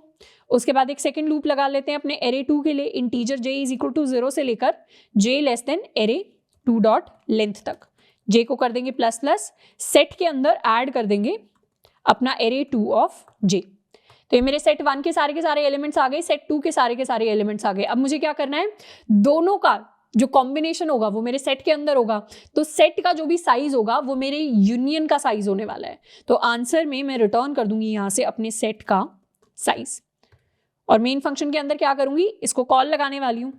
प्रिंट के अंदर इसको कॉल लगाऊंगी यूनियन फंक्शन को, जिसमें पास करूंगी अपना एरे 1 एंड माय एरे 2। इसको कर लेते हैं सेव एंड रन। आंसर मेरे पास आया है 6 के इक्वल, क्योंकि इन दोनों के यूनियन में 6 डिफरेंट एलिमेंट्स आते हैं। अब इसकी जो टाइम कॉम्प्लेक्सिटी होगी on an average big of n के इक्वल होगी। तो ये एक लीनियर टाइम कॉम्प्लेक्सिटी वाला सवाल होने वाला है। बट ऑब्वियसली हैशिंग के अंदर हमने देखा ही था कि worst case time complexity n चले जाती है, तो वर्स्ट केस में इसकी भी टाइम कॉम्प्लेक्सिटी n² होगी। बट वर्स्ट केस बहुत ही कम केसेस में आएगा। अगर आप किसी भी कोडिंग प्लेटफॉर्म के ऊपर ये सेम कोड लिखकर सबमिट करेंगे तो वो लीनियर टाइम कॉम्प्लेक्सिटी में ही इसको सॉल्व मानेगा। नेक्स्ट सवाल जिसको हम सॉल्व करने वाले हैं, इसका नाम है इंटरसेक्शन ऑफ टू एरेज। जैसे मैथ के अंदर सेट्स में यूनियन वाला कॉन्सेप्ट होता है, वैसे ही एक इंटरसेक्शन का कॉन्सेप्ट होता है मैथ के अंदर। अगर ये मेरे पास सेट ए है और अगर ये मेरे पास सेट बी होता है, तो सेट ए के अंदर अगर 1 2 3 कुछ एलिमेंट्स हैं, सेट बी के अंदर 4 5 2 कुछ एलिमेंट्स हैं, तो सेट ए और सेट बी का इंटरसेक्शन, उसका सिंबल होता है कुछ इस तरीके से, सेट ए इंटरसेक्शन। यूनियन का सिंबल सीधा यू होता है, इंटरसेक्शन का सिंबल उल्टा यू होता है। This is union symbol, this is intersection symbol. तो ये थोड़ी सी एक्स्ट्रा मैथ नॉलेज है उन स्टूडेंट्स के लिए जो शायद मैथ बैकग्राउंड से नहीं आए हैं। तो सेट ए का इंटरसेक्शन सेट बी के साथ मतलब होता है कि दोनों के कॉमन एलिमेंट्स आ जाएं, यानी वो एलिमेंट्स जो सेट ए के अंदर भी हैं और वो एलिमेंट्स जो सेट बी के अंदर भी हैं। पहले पिक करते हैं 1 को। क्या 1 ए के अंदर है? हाँ, ए के अंदर तो है। क्या बी के अंदर है? बी के अंदर नहीं है, तो 1 मेरा कॉमन में या इंटरसेक्शन में नहीं आएगा। उसके बाद अगर मैं पिक करूं अपने 2 को, तो क्या 2 सेट ए के अंदर है? क्या 2 सेट बी के अंदर भी है? हाँ, सेट बी के अंदर भी है, तो 2 मेरा एक कॉमन एलिमेंट हो जाएगा। फिर पिक करेंगे 3 को। क्या 3 मेरे सेट ए के अंदर है? हाँ है। क्या 3 सेट बी के अंदर भी है? नहीं है, तो उस केस में क्या होगा? 3 मेरा इंटरसेक्शन के अंदर नहीं आएगा, सिर्फ एक एलिमेंट इंटरसेक्शन के अंदर आएगा, सिर्फ 2। अब यहाँ पर आपका सवाल हो सकता है कि दीदी आपने 4 के लिए तो चेक किया ही नहीं। क्या मैं कह सकती हूँ कि 4 अगर इस सेट ए के अंदर नहीं है तो वो भले ही सेट बी के अंदर क्यों ना बैठा हो, वो इंटरसेक्शन में आ ही नहीं सकता, क्योंकि सिर्फ एक ही सेट में है, ए में तो है ही नहीं ना। तो मैं क्या कर सकती हूँ, सिर्फ एक सेट के एलिमेंट्स को उठा लो और उन्हें देख लो कि क्या वो दूसरे वाले सेट के एलिमेंट्स में एग्जिस्ट करते हैं, और अगर कोई एग्जिस्ट करता है तो मतलब वो कॉमन है, और उसको आप लिख लो अपने कॉमन वाले सेट में। तो यहाँ पर सेट का इंटरसेक्शन का साइज हो जाएगा 1 के इक्वल, उसमें सिर्फ 2 आया है। ऐसे ही जैसे मैं सेट के लिए इंटरसेक्शन निकालती हूँ, मैं अपने एरेज के लिए भी इंटरसेक्शन निकाल सकती हूँ। जैसे पहला एरे है मेरा ये वाला एरे, दूसरा एरे है ये वाला एरे। पहले एरे के अंदर काफी सारे नंबर्स हैं 7 3 एंड 9। दूसरे एरे के अंदर भी काफी सारे नंबर्स हैं 6 3 9 2 9 एंड 4। अब मैं चेक कर सकती हूँ कौन से नंबर्स हैं जो यहाँ भी एग्जिस्ट करते हैं, यहाँ भी एग्जिस्ट करते हैं। तो मैं क्या कर सकती हूँ, दोनों में से किसी भी एक सेट को पिक कर लो। मैं चाहूँ तो सेट 1 को भी पिक कर सकती हूँ, इसको मैं एरे 1 कह देती हूँ, एरे 1 को भी पिक कर सकती हूँ। मैं चाहूँ तो अपने एरे 2 को भी पिक कर सकती हूँ। मान लेते हैं मैंने अपने एरे 1 को पिक किया। अब क्या करना है मुझे, एरे 1 में से सबसे पहले तो यूनिक एलिमेंट्स निकाल लो। यूनिक एलिमेंट निकालने का मतलब है, यहाँ मान लीजिए 9 4 बार होता, तो क्या मैं 4 बार चेक करूं 9 के लिए कि वो यहाँ पर भी एग्जिस्ट करता है क्या? तो उसके लिए मैं क्या कर सकती हूँ, इसके सारे के सारे यूनिक एलिमेंट्स को निकाल सकती हूँ। किसी भी एरे के अगर सारे यूनिक एलिमेंट्स निकालने होते हैं तो क्या करना होता है, सिंपली उन्हें एक सेट के अंदर ऐड कर दो। मैंने कोई सेट लिया, इसको मैं हैश सेट बोल सकती हूँ, क्योंकि जो मेरा सेट वाला यूनिक एलिमेंट वाला काम करता है वो जावा के अंदर मेरा हैश सेट करता है। तो अगर किसी भी एरे के सारे नंबर्स एक हैश सेट के अंदर आ जाए तो सारे यूनिक एलिमेंट्स छट कर निकल जाएंगे आपके पास। तो हैश सेट के सारे एलिमेंट्स कैसे आएंगे, यहाँ पर मेरे पास 7 आ जाएगा, यहाँ पर मेरे पास 3 आ जाएगा, यहाँ पर मेरे पास 9 आ जाएगा। तो क्या हुआ, सारे के सारे एक एरे के यूनिक एलिमेंट्स मेरे पास आ गए। तो मैं क्या कर सकती हूँ, इस एरे को हटा लूंगी और इसके सिर्फ यूनिक एलिमेंट्स को मैं यहाँ पर रखूंगी। अब मेरा काम होगा कि ये जो दूसरा एरे बच गया, ये वाला तो हैश सेट नहीं है, ये वाला तो मेरा एरे 2 है। इस एरे 2 के हर एक एलिमेंट के लिए चेक कर लो कि क्या वो इस हैश सेट में भी एग्जिस्ट करता है। अगर एग्जिस्ट करता है तो मतलब वो कॉमन एलिमेंट है, और नहीं करता तो मतलब कॉमन एलिमेंट नहीं है। तो मैं एक काउंट ले लूंगी सारे के सारे कॉमन एलिमेंट्स का। काउंट की शुरुआत कर लेंगे 0 के साथ। पहले उठाएंगे 6 को। क्या 6 यहाँ पर भी एग्जिस्ट करता है? नहीं करता, तो मतलब ये कॉमन एलिमेंट नहीं है। उसके बाद उठा लेंगे हम 3 को। क्या 3 यहाँ पर भी एग्जिस्ट करता है? हाँ, यहाँ पर भी एग्जिस्ट करता है, तो मतलब ये कॉमन एलिमेंट है। तो काउंट यहाँ पर इंक्रीज हो जाएगा टू 1। उसके बाद मैं उठा लूंगी 9 को। 9 के लिए देखेंगे क्या ये 9 यहाँ पर भी एग्जिस्ट करता है? ऑब्वियसली 9 यहाँ पर भी एग्जिस्ट करता है, तो इसके लिए काउंट इंक्रीज हो जाएगा 2 के बराबर। उसके बाद देखेंगे 2 के लिए। 2 के लिए देखा कि क्या ये यहाँ पर भी एग्जिस्ट करता है, यहाँ पर एग्जिस्ट नहीं करता, तो मतलब ये काउंट में ऐड नहीं होगा। अब 9 के लिए दोबारा देख रहे हैं यहाँ पर कि 9 यहाँ पर एग्जिस्ट करता है क्या, तो उस केस में तो क्या होगा, उस केस में तो ऑलरेडी 9 आएगा ही आएगा। तो क्या होगा, काउंट यहाँ पर 3 हो जाएगा क्या? बिल्कुल भी 3 नहीं होगा। 3 क्यों नहीं होगा? क्योंकि 9 इस वाले एरे में 2 बार आया है। अगर एक बार 9 यहाँ पर मैच हो गया तो अगर दोबारा भी 9 आता है तो क्या मैं उसको दोबारा डालूं? इंटरसेक्शन के अंदर सारे यूनिक एलिमेंट्स आते हैं, यूनियन के अंदर सारे यूनिक एलिमेंट्स आते हैं। तो एक बार अगर 9 का मैच 9 के साथ हो गया तो दोबारा 9 का मैच 9 के साथ नहीं करवाना मुझे। तो उस केस में क्या करूं, जैसे ही मेरे पास मैच वाली कंडीशन आ जाती है ना कि मैच हो गया, क्या करो, सेट से रिमूव कर दो एलिमेंट को। जैसे ही मैच हो गया सेट से रिमूव कर दो एलिमेंट को, ताकि दोबारा मैच ना हो पाए। मैच नहीं होगा तो मतलब कॉमन नहीं निकलेगा, कॉमन नहीं निकलेगा तो काउंट एक्स्ट्रा नहीं बढ़ेगा। तो पहली बार जब 3 का 3 के साथ मैच हुआ था तो मुझे क्या करना था, 3 को यहां से हटा देना था। सेकंड टाइम में जब 9 का 9 के साथ मैच हुआ था तो मुझे क्या करना था, 9 को यहां से हटा देना था। तो अब की बार जब मैं 9 के लिए चेक करूंगी, जब 9 के लिए चेक करूंगी तो 9 किसी के साथ मैच ही नहीं करेगा, मतलब अलग तरीके से गलत काउंट नहीं होगा मेरे पास। उसके बाद मैं चेक करूंगी 4 के लिए, 4 का 4 के साथ मैच नहीं हो पाएगा क्योंकि यहाँ पर 4 एग्जिस्ट नहीं करता। तो टोटल आंसर क्या आया, टोटल आंसर आया 2। तो मेरे इंटरसेक्शन में मुझे प्रिंट करवाना है 2, और कौन कौन से 2 एलिमेंट्स होंगे, एक तो मेरा 3 होगा और एक मेरा 9 होगा। तो ये दोनों मेरे इंटरसेक्शन वाले एलिमेंट्स होंगे जिन्हें मैं काउंट करके निकाल सकती हूँ। अगर सवाल में आपसे पूछा जाता है कि आप इंटरसेक्शन का काउंट तो निकालो ही, एलिमेंट को भी प्रिंट करवाओ, तो ऑब्वियसली जहां मैच आ गया उस मैच वाले एलिमेंट को पहले प्रिंट करवा दो, उसके बाद में रिमूव कर दो। तो ये बहुत सिंपल सवाल है जब भी हम हैश सेट के सवाल की बात करते हैं। अब एक बार क्या करने वाले हैं, बहुत लॉजिकली इसका हम सूडो कोड लिखने वाले हैं। पहले स्टेप में तो मेरे पास काम क्या था, मेरे पास 2 एरे थे, एक ये मेरा सेट ए था, या इसको मैं एरे 1 कह देती हूँ। This was my array 1 and this was my array 2। मैंने क्या किया, एरे 1 को एक सेट की फॉर्म में कन्वर्ट कर दिया ताकि इसके सारे मुझे यूनिक एलिमेंट्स मिल जाएं। आप ये एरे 2 के साथ भी कर सकते थे, तो मैंने एरे 1 के साथ करना चूज किया। आप दूसरे तरीके से भी कोड लिख सकते हैं। तो पहले तो एक हैश सेट क्रिएट कर लो। हैश सेट को क्रिएट करने का कोड हमें ऑलरेडी आता ही है। दूसरा क्या करो, एक लूप चला दो एरे 1 पर, for integer i is equal to 0 से लेकर n1 तक। इसका साइज n1 ले लेते हैं, इसका साइज n2 ले लेते हैं। 0 से लेकर n1 तक लूप चलेगा और हर बार मैं सेट के अंदर ऐड कर दूंगी अपने एरे 1 के ith इंडेक्स पर स्टोर्ड एलिमेंट को। तो ये सारे यूनिक एलिमेंट्स आ गए। थर्ड स्टेप था कि इसके सारे के सारे एलिमेंट्स पर लूप चलाओ, एक एक करके एरे 2 के सारे एलिमेंट्स पर लूप चलाओ और देखो कि क्या वो सेट के किसी एलिमेंट के साथ मैच करता है क्या। तो मैं यहाँ पर लूप चला सकती हूँ for integer j is equal to 0 से लेकर n2 तक। ये वाला j वाला जो लूप है ये इस एरे 2 पर चलेगा। यहाँ हर एलिमेंट को निकाल लेंगे, मतलब एरे 2 ऑफ j के लिए देख लेंगे। इफ सेट के अंदर एक फंक्शन होता है जो चेक करता है कि सेट के अंदर वो एलिमेंट एग्जिस्ट करता है या नहीं। तो if my set dot contains my array 2 of j, अगर सेट के अंदर एरे 2 ऑफ j वाला एलिमेंट ऑलरेडी एग्जिस्ट करता है तो उस केस में क्या करना है, उस केस में मैच वाली कंडीशन है। जब भी मैच होता है तो क्या करना है, कोई आप साथ में यहाँ पर काउंट ले लेंगे जिसको इनिशियलाइज कर देंगे 0 के साथ, यहाँ पर अपना काउंट ले लेंगे जिसको कर देंगे प्लस प्लस। तो काउंट इंक्रीज हो जाएगा बाय प्लस प्लस। जब भी मैच होता है तो क्या करना पड़ता है, सेट से उस एलिमेंट को हटा दो। तो सेट डॉट रिमूव कौन से वाला एलिमेंट, मेरा एरे 2 ऑफ j, जिसके साथ मैच हुआ है उसी एलिमेंट को हटा देंगे। तो ये 2 काम करने होते हैं जब भी मेरे पास मैच हुआ है। लास्ट में फाइनल आंसर क्या होगा, एक बार मैं इसे हटा देती हूँ। लास्ट में जो मेरा फाइनल आंसर होगा वो होगा मेरा काउंट। तो लास्ट में मैं रिटर्न कर दूंगी अपने काउंट को एज माय फाइनल आंसर। तो 2-3 स्टेप्स का मेरा कोड है। पहले हैश सेट को क्रिएट करेंगे, एक काउंट इज इक्वल टू 0 ले लेंगे। सबसे पहले तो एरे 1 के सारे एलिमेंट्स को हैश सेट के अंदर डाल देंगे। उसके बाद अपने सेकंड एरे पर लूप चलाएंगे और देखेंगे क्या सेट के अंदर वो पहले से एग्जिस्ट करता है, मतलब मैच हो गया। अगर मैच हो जाता है तो काउंट को बढ़ा दो और सेट के अंदर से उस एलिमेंट को रिमूव कर दो ताकि दोबारा मैच ना हो पाए। और लास्ट में रिटर्न कर देंगे हम अपने काउंट को।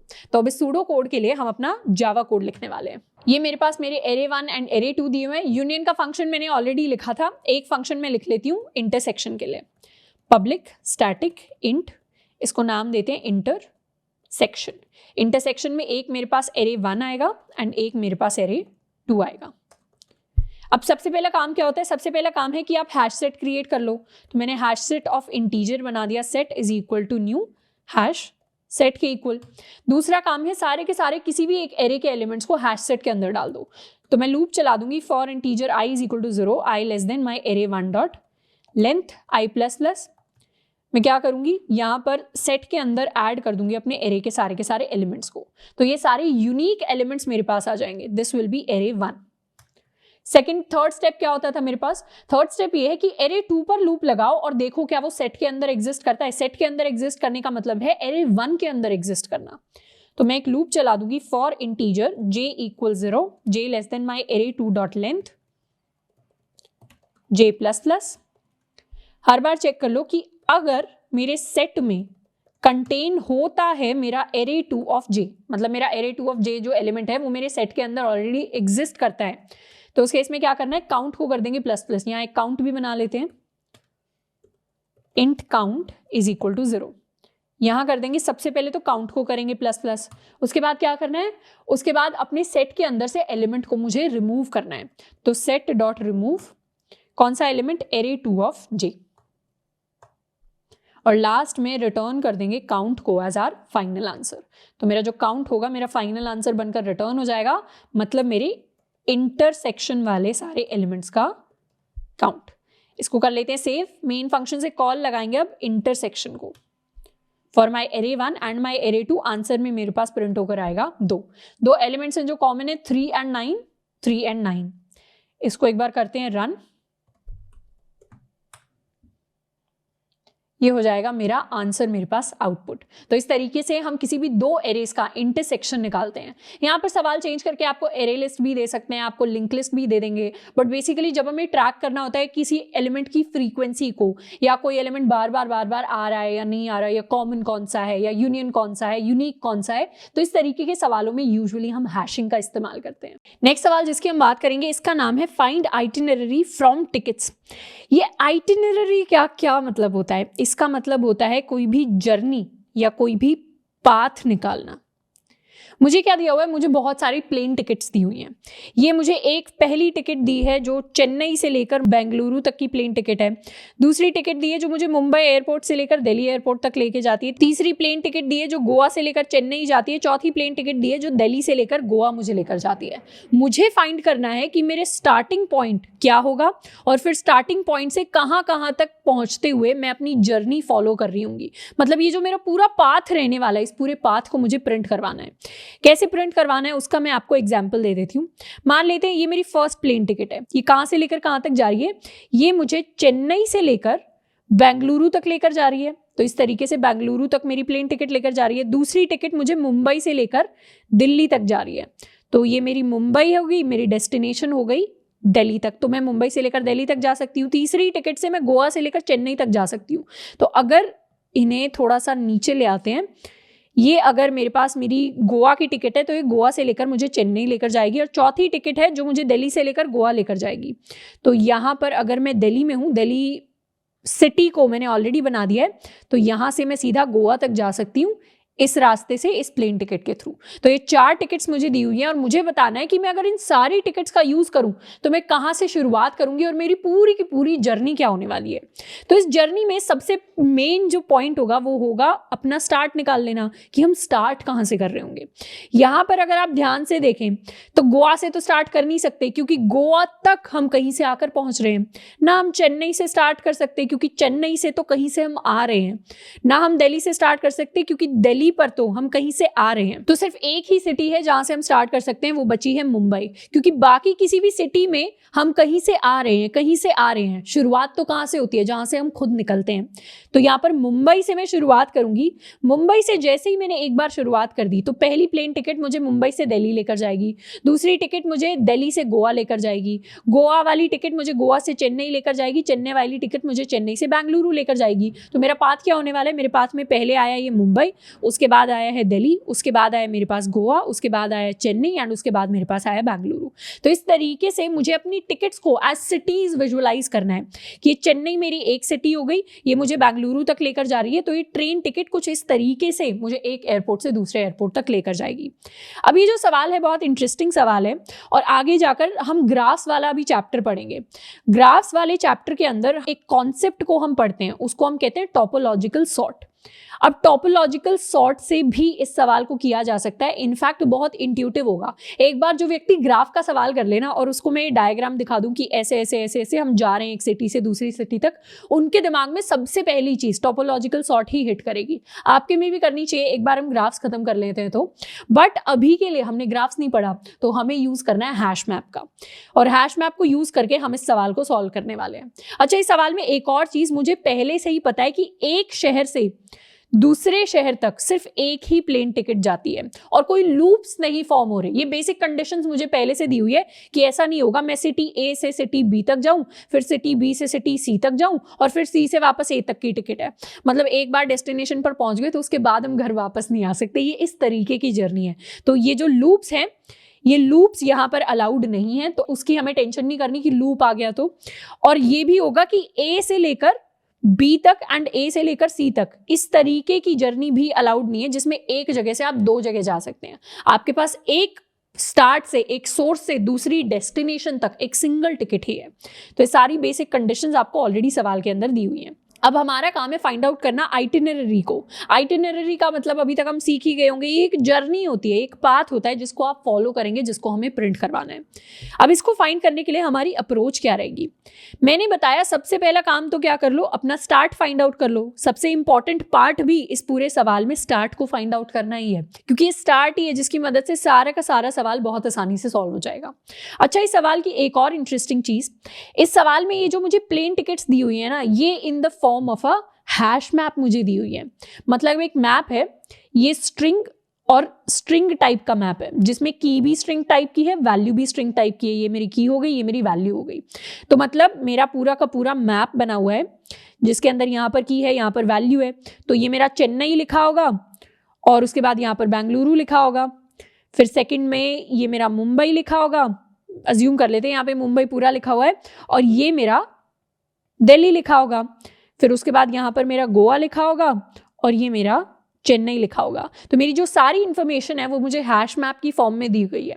अगर इन्फॉर्मेशन नहीं भी दी जाती हैश मैप की फॉर्म में, मान लेते हैं मुझे ये और ये दो अलग अलग एरेज दिए गए हैं स्ट्रिंग के, या फिर मुझे पेयर्स दिए गए हैं, ऑब्जेक्ट ही फॉर्म में दोनों दिए गए हैं, तो उस केस में टेंशन नहीं लेनी, इसको हम हैश मैप की फॉर्म में कन्वर्ट कर सकते हैं। नॉर्मल, बहुत ही आसान काम है इसको हैश मैप की फॉर्म में डेटा को कन्वर्ट करना। बट सवाल में मुझे ऑलरेडी हैश मैप की फॉर्म में डेटा दिया हुआ है। तो अब इसको कैसे सॉल्व करें? सबसे पहला काम है कि आप स्टार्ट निकाल लो। क्या मैं कह सकती हूं कि मुझे जो डेटा दिया गया है वो फ्रॉम से लेकर टू तक का डेटा दिया गया है। इंग्लिश के अंदर फ्रॉम का मतलब होता है जहां से, एंड टू का मतलब होता है जहां तक या यहां तक। तो मैं कहां से लेकर कहां तक जा रही हूं उसका मुझे डेटा दिया हुआ है। अगर मैं अपनी डेटा को, टिकट्स को दोबारा री इमेजिन करूं सिटीज की फॉर्म में, तो मैं कह सकती हूं कि मैं चेन्नई से लेकर बेंगलुरु तक जा रही हूं। तो ये मेरे फ्रॉम की इंफॉर्मेशन है, ये मेरे टू की इंफॉर्मेशन है। या अगर मैं गोवा चेन्नई का एग्जाम्पल लूं तो मैं गोवा से लेकर चेन्नई तक जा रही हूं। यहां पर ये मेरे फ्रॉम की इंफॉर्मेशन है, ये मेरे टू की इंफॉर्मेशन है। मेरे लिए स्टार्टिंग पॉइंट क्या होगा मेरी पूरी जर्नी का? मेरे लिए स्टार्टिंग पॉइंट वही तो होता है जिस पर मैं कहीं से आ नहीं रही, जहां से शुरुआत ही कर रही हूं, जहां से हम सिर्फ कहीं तक जा सकते हैं, वहां तक किसी के थ्रू नहीं आ रहे।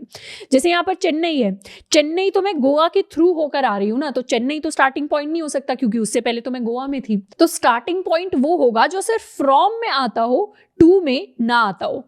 टू में कौन कौन सी सिटीज हैं? टू में वो सिटीज हैं जहां तक आप पहुंचते हैं। जैसे ये बेंगलुरु टू में है, दिल्ली टू में है, चेन्नई टू में है, जहां तक हम पहुंच रहे हैं। और फ्रॉम में वो सिटीज हैं जहां से हम पहुंच रहे हैं। तो मुझे ऐसी सिटी निकालनी है जो जहां से मैं हो, जहां से मैं निकल रही हूं, पर जहां तक कहीं से पहुंच नहीं रही, वहां पर मैं वापस पहुंच ही नहीं रही, वहां से बस शुरुआत कर रही हूं। तो क्या मैं कह सकती हूं कि मेरे पास ये सारा डेटा अगर फ्रॉम का दिया हुआ है, ये सारा डेटा कौन सी सिटीज का है? ये सारा मेरी फ्रॉम वाली सिटीज का डेटा है। और ये सारा डेटा कौन सी सिटीज का है? ये सारा मेरा टू वाली सिटीज का डेटा है। क्या मैं निकाल सकती हूँ कि अगर मेरी फ्रॉम वाली सिटीज में कोई सिटी एग्जिस्ट करती है जो टू के अंदर ना हो, तो वो मेरी स्टार्टिंग वाली सिटी है। इसको मैं लिखकर बता देती हूँ कि कोई सिटी है जो फ्रॉम के अंदर तो एग्जिस्ट करती है पर टू के अंदर एग्जिस्ट नहीं करती, या इसको मैं कह दूं that will become my start. अब यहां पर देख लेते हैं, फ्रॉम के अंदर चेन्नई है, तो क्या टू के अंदर भी है? टू के अंदर भी चेन्नई है, तो ये तो स्टार्ट नहीं हो सकता। फ्रॉम के अंदर मुंबई है, क्या मुंबई 2 के अंदर भी है? 2 के अंदर मुंबई नहीं है। फ्रॉम के अंदर मुंबई है पर 2 के अंदर मुंबई नहीं है, मतलब मुंबई ही मेरा स्टार्टिंग पॉइंट है। This is my starting point. आगे की भी सिटीज के लिए देख लेते हैं, एक ही स्टार्टिंग पॉइंट होगा क्योंकि आइटिनरी का। गोवा फ्रॉम के अंदर है पर क्या 2 के अंदर है? 2 के अंदर भी है, मतलब ये मेरा स्टार्टिंग पॉइंट नहीं है। जो दिल्ली हो गया वो फ्रॉम के अंदर भी है और 2 के अंदर भी है, मतलब ये भी मेरा स्टार्टिंग पॉइंट नहीं है। स्टार्टिंग पॉइंट कौन सा है? सिर्फ एक सिटी है मुंबई, जो फ्रॉम के अंदर तो है पर 2 के अंदर नहीं है। That will become my starting point. और मैं कहती हूं एक बार आपने स्टार्टिंग पॉइंट निकाल लिया तो मतलब हमने पूरा सवाल सॉल्व कर लिया। कैसे? एक बार हमारे पास स्टार्टिंग पॉइंट आ गया, ये मेरी फ्रॉम की इंफॉर्मेशन है, ये मेरी 2 की इंफॉर्मेशन है, ये मेरे पास मुंबई आ गया एज माय फर्स्ट सिटी। क्या मैं कह सकती हूँ मुझे तो पता ही है मुंबई से आगे कहाँ जाना है? मुंबई से आगे कहाँ जाना है? आंसर शुरू कर दो स्टार्टिंग के साथ, मतलब मुंबई आंसर में मैंने प्रिंट करवा दिया, which is also my start. अब मुंबई का 2 प्रिंट कर दो। मुंबई तो फ्रॉम हो गया ना, जहां से मैं निकल रही हूं, उसका 2 कहाँ है? कहाँ पहुंची मुंबई से? मुंबई से दिल्ली तक पहुंचे तो उसका दिल्ली 2 प्रिंट कर दो। अब क्या करो, दिल्ली को स्टार्ट बना दो। ये बन गया मेरा नया स्टार्ट कि अब तो मैं मुंबई से दिल्ली पहुंच गई, अब तो दिल्ली से शुरू करूंगी, तो दिल्ली को स्टार्टिंग बना दिया। तो दिल्ली को जैसे ही मैंने स्टार्टिंग बना दिया तो यहां दिल्ली से कहाँ जा सकते हैं? दिल्ली अगर फ्रॉम है तो वहां से हम गोवा जा सकते हैं, तो फिर गोवा को प्रिंट करवा दो। यहां से हम गोवा चले गए, अब गोवा को अपना स्टार्टिंग बना दो।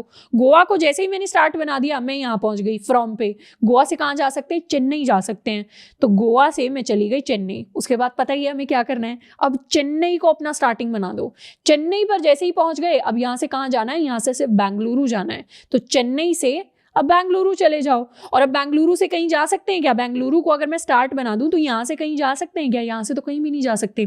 तो इसका मतलब है कि मैंने अपनी पूरी जर्नी, अपनी पूरी आइटिनरी को प्रिंट कर दिया है। तो ये मेरा आंसर होने वाला है। क्या क्या स्टेप्स मैंने फॉलो किए लॉजिकली? सबसे पहले तो स्टार्ट निकाल लो, उसके बाद स्टार्ट को फ्रॉम वाली लिस्ट से लेकर उसके हर किसी के 2 में चले जाओ। दिल्ली का 2 में चले जाओ, गोवा के 2 में चले जाओ, चेन्नई के 2 में चले जाओ, तो हम सारी की सारी सिटीज को ट्रैवल कर लेंगे। अब इस पूरे काम के लिए एक बार सूडो कोड लिखने की कोशिश करते हैं। मुझे क्या करना है, मुझे ऐसी सिटी निकालनी है अपने स्टार्ट के लिए जो फ्रॉम से तो शुरू होती है पर 2 के अंदर नहीं आती। अब ऐसे में अगर ये मेरा मैप मुझे ऑलरेडी दिया गया है जिसके अंदर ये मेरे फ्रॉम वाली सिटीज हैं, ये मेरी 2 वाली सिटीज हैं, मैं डायरेक्टली कंटेन्स की वाला फंक्शन तो यूज कर सकती हूँ। मैप का जो कंटेन्स की फंक्शन होता है वो क्या करता है, डायरेक्टली बता देता है कि ये वाली की एग्जिस्ट करती है या नहीं करती। अब मुझे चाहिए कि मेरी कंटेन्स की में ये जो मेरा मैप 1 है, या इसको मैप नहीं, इसको मैं टिकट्स मैप कह देती हूँ, इसको मैं कह देती हूँ टिकट्स या टिक कह देती हूँ। तो मैप डॉट कंटेन्स की मुझे क्या करता है, डायरेक्टली बता देता है कि कोई भी चीज मेरी कीज के अंदर एग्जिस्ट करती है या नहीं करती। पर मुझे तो कहाँ सर्च करनी है, फ्रॉम में तो लूप लगा दो और 2 में सर्च कर लो कि एग्जिस्ट करती है या नहीं करती। मैं डायरेक्टली वैल्यू में तो सर्च नहीं लगा सकती। मैं क्या करूंगी, अपने काम को आसान करने के लिए मैं इस पूरे के पूरे मैप का एक रिवर्स मैप बनाऊंगी। रिवर्स मैप को इसलिए बना रही हूँ क्योंकि मैं फ्रॉम में डायरेक्टली सर्च कर सकती हूँ, क्योंकि फ्रॉम इस टिकट मैप की है, पर मुझे तो किस में भी सर्च करना है, मुझे तो 2 भी सर्च करना है, तो 2 में भी तो डायरेक्टली सर्च करने का मौका मिले, वो तो यहां पर मिलेगा नहीं क्योंकि ये तो सारी वैल्यूज हैं। तो मैं इसका एक रिवर्स मैप बनाऊंगी जिसमें मेरी वैल्यू की बन जाए और मेरी की वैल्यू बन जाए। और उस केस में क्या होगा, उस केस में मैं डायरेक्टली ये 2 वाली वैल्यूज में भी सब में सर्च कर पाऊंगी अपने कंटेन्स की फंक्शन से। अब मैप की एक प्रॉपर्टी होती है कि सारी की सारी कीज यूनिक होती है। यहां पर तो सारी की सारी कीज यूनिक है, पर इस सवाल के अकॉर्डिंग जो जो कंडीशंस दी हुई है सवाल में, जो 2 वाली वैल्यूज है ना, ये भी यूनिक है, क्योंकि मैंने पहले ही बता दिया था कि एक सिटी से आप बी एंड सी 2 तक नहीं जा सकते। तो इसीलिए ये जो 2 वाली सिटीज हैं ये सारी की सारी यूनिक है। तो ये वाली कंडीशन भी पॉसिबल नहीं होगी कि ए से आप निकले सी तक पहुंचे, बी से आप निकले तो भी सी तक पहुंचे। ये कोई वैलिड केस नहीं होगा इस सवाल के अंदर। ये हमने ऑलरेडी एस्टैब्लिश कर लिया कि बिल्कुल नॉर्मल सवाल है जिसका सॉल्यूशन एग्जिस्ट करता है। यूनिक सिटी से आप यूनिक सिटी तक ही जा रहे हैं, तो ये फ्रॉम भी यूनिक है, ये 2 भी यूनिक है, इसीलिए इसका रिवर्स मैप बनाया जा सकता है। सारे सवालों में रिवर्स मैप बनाना पॉसिबल नहीं होगा, बट इस सवाल के अंदर है। अगर मैं इसका रिवर्स मैप बनाऊं तो इसका रिवर्स मैप कैसा दिखेगा, इसके रिवर्स मैप में सबसे पहले तो बेंगलुरु ऐड हो जाएगा और चेन्नई आ जाएगा, सेकेंड पॉइंट पर दिल्ली आ जाएगा एंड मेरा मुंबई आ जाएगा, थर्ड पॉइंट पर मेरे पास चेन्नई आ जाएगा एंड यहाँ पर गोवा आ जाएगा, फोर्थ पॉइंट पर मेरे पास गोवा आएगा एंड यहाँ पर दिल्ली आएगा। तो मैंने क्या किया, ये एक सेकंड मैप बना लिया जिसके अंदर सारी की सारी वैल्यूज रिवर्स हो गई। अब ये मेरा फ्रॉम हो गया एंड ये मेरा 2 हो गया। इस मैप को मैं नाम दे देती हूँ रिवर्स मैप। ये कौन सा था मेरा टिकट्स मैप, ये हो गया मेरा रिवर्स मैप। इसके अंदर ये सारी की सारी वैल्यूज जो हैं ये मेरी की वैल्यू हैं और ये मेरी वैल्यूज हैं पेयर के अंदर। तो अब मैं क्या करूं, अब मैं इस पूरे के पूरे मैप के ऊपर लूप चला सकती हूँ। इस पूरे के पूरे मैप के ऊपर लूप चला लो और देख लो कि ये वाली की इसके अंदर एग्जिस्ट करती है क्या। टिकट्स मैप के अंदर पहली की आएगी चेन्नई, चेन्नई फ्रॉम में आ गई। अब देख लो 2 में आती है क्या, मतलब इस वाले पूरे के पूरे मैप में क्या की एग्जिस्ट करती है चेन्नई, हाँ यहाँ पर एग्जिस्ट करती है। तो ये मेरा स्टार्टिंग पॉइंट नहीं है। अब देख लो इस वाले मैप के अंदर मुंबई है, तो वो इस वाले मैप में की एग्जिस्ट करती है क्या, मुंबई एग्जिस्ट नहीं करती, मतलब मुंबई मेरा स्टार्टिंग पॉइंट है। तो यहाँ पर हम एक लूप लगा लेंगे कुछ इस तरीके से। मैं फॉर लूप लगा देती हूँ। क्या करेंगे, की सेट वाला फंक्शन यूज कर लेंगे, इंटीजर या इसको स्ट्रिंग टाइप का रखेंगे क्योंकि स्ट्रिंग है मेरी कीज। स्ट्रिंग इसको मैं कह देती हूँ फ्रॉम, और यहां पर कोलन लग जाएगा माई टिकट्स, ये मेरा टिकट मैप है, डॉट की सेट। डॉट की सेट फंक्शन क्या करता है, सारे के सारे टिकट मैप में से इसकी सारी कीज का सेट दे देगा। अब उसमें से एक एक करके कीज इस फ्रॉम के अंदर स्टोर हो जाएंगी। इसको मैंने फ्रॉम बता दिया क्लैरिटी के लिए, बाकी इसको कह तो की ही देते हैं क्योंकि कीज ही आ रही हैं। और हर बार मैं क्या करूं, हर बार मैप डॉट कंटेन्स की में, ये कौन सा मैप है, ये वाला मैप मेरा रिवर्स मैप है। मेरे रिवर्स मैप में सर्च कर लो कि क्या वो की पहले से एग्जिस्ट करती है या नहीं करती। जो भी की मैंने निकाली है ये कौन सी की है, ये मेरी फ्रॉम वाली की है, दिस इज माई फ्रॉम की। तो ये देख लो क्या वो 2 के अंदर भी एग्जिस्ट करती है क्या, ये पुराना 2 जो था वही यहां पर आकर फ्रॉम बन गया है। तो जो की यहां पर फ्रॉम में है वो क्या यहां पर 2 के अंदर एग्जिस्ट करती है। अगर ये कंटेन्स की वाला फंक्शन ट्रू रिटर्न कर देता है तो मतलब मुझे कोई काम नहीं करना। चेन्नई अगर यहाँ पर एग्जिस्ट करता है तो मतलब मुझे कुछ नहीं करना, ये मेरा स्टार्ट नहीं है। पर अगर कोई है जो यहाँ पर एग्जिस्ट करती है पर यहाँ पर एग्जिस्ट नहीं करती, उस केस में मुझे मेरा स्टार्ट मिल गया है। तो यहाँ पर मैं कंडीशन लगा सकती हूँ कि इफ, यहाँ पर आ जाएगा if reverse map dot contains की वैल्यू फॉल्स आ जाती है, मतलब वो की एग्जिस्ट ही नहीं करती, तो क्या कर दो, रिटर्न कर दो माई की वैल्यू। ये की क्या बन जाएगी, ये की बन जाएगी मेरा स्टार्ट। तो इस तरीके से हम अपना स्टार्ट निकालते हैं। इसको मैं समराइज कर देती हूँ। मैंने क्या किया, मुझे पता है मेरा स्टार्ट क्या होने वाला है, ऐसी सिटी होने वाली है जिससे फ्रॉम तो है पर 2 नहीं है। तो डायरेक्टली 2 में सर्च करने के लिए मैंने एक रिवर्स मैप बना लिया, तो सारी 2 वाली वैल्यूज अब की बन गई। अब मैं सर्च कर लूँ यहाँ पर लूप चलाकर, एक एक फ्रॉम वाली सिटी उठाओ और देखो कि क्या वो 2 में है, क्या ये 2 में है, क्या ये 2 में है।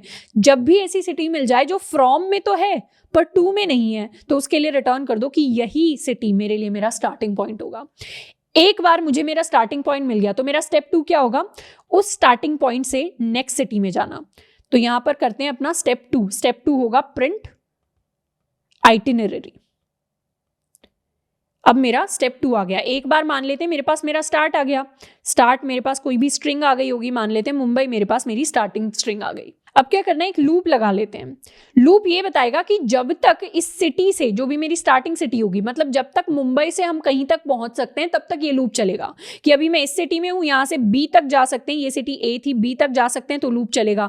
बी से क्या सी पर जा सकते हैं, नेक्स्ट सिटी कोई है तो हाँ ये लूप चलेगा। सी से क्या डी तक जा सकते हैं, नेक्स्ट सिटी कोई है तो हाँ ये लूप चलेगा।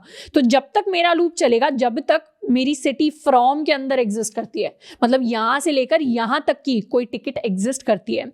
तो while my tickets map dot contains की, जब तक मेरे टिकट्स मैप के अंदर उस स्टार्ट की टिकट है तब तक जर्नी कंटिन्यूड रहेगी। अगर मुंबई स्टार्टिंग सिटी है और मुंबई से लेकर कहीं और तक की टिकट है तो मतलब आप कंटिन्यू करते जाओ, फ्लाइट ले लो। उसके बाद दिल्ली आ गया, दिल्ली से अगर कहीं और तक की टिकट है तो फ्लाइट ले लो, कंटिन्यू करते जाओ।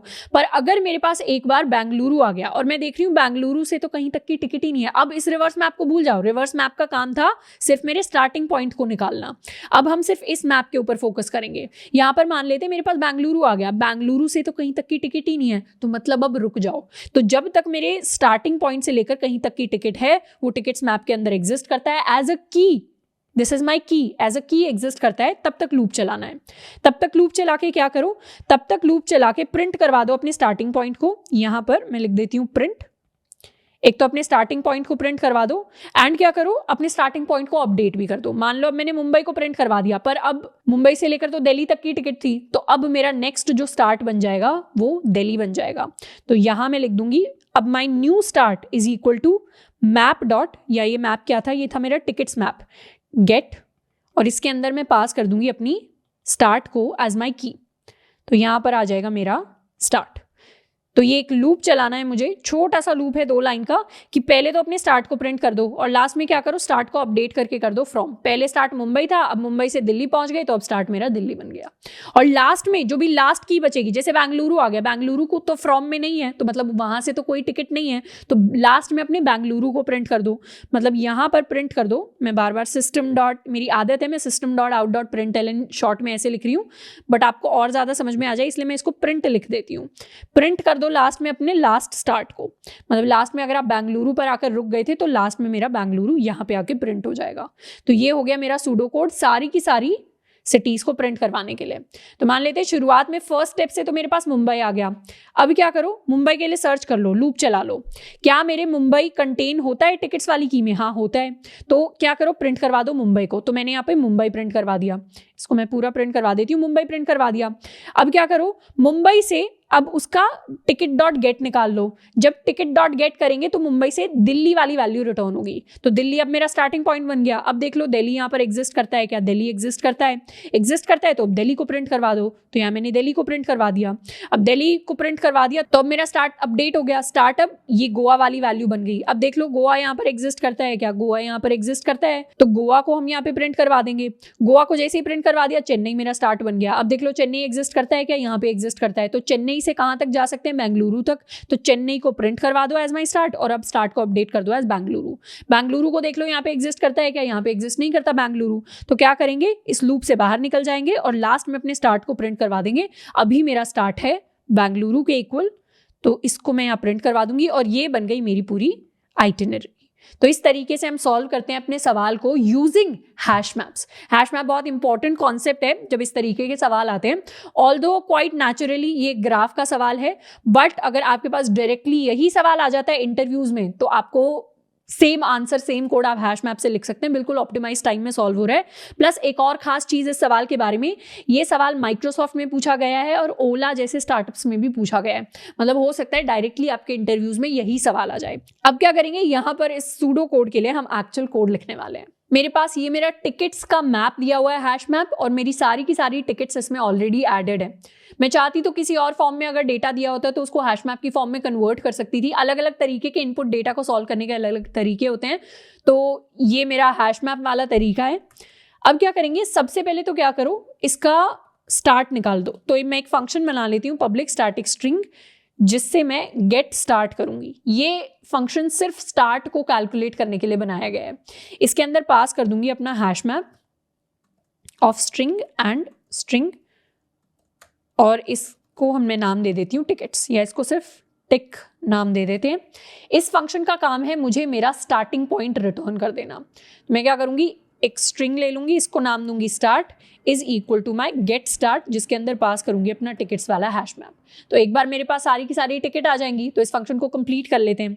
सबसे पहले तो अपने हैश मैप के लिए मैं एक और मैप बनाऊंगी जिसको नाम दूंगी रिवर्स हैश मैप। तो ये मेरा रिवर्स मैप बन जाएगा is equal to new hash map. अब हर बार क्या करूंगी, जो इस मैप के अंदर की होगी वो रिवर्स मैप के अंदर वैल्यू बन जाएगी, जो इस मैप के अंदर वैल्यू होगी वो रिवर्स हैश मैप के अंदर की बन जाएगी।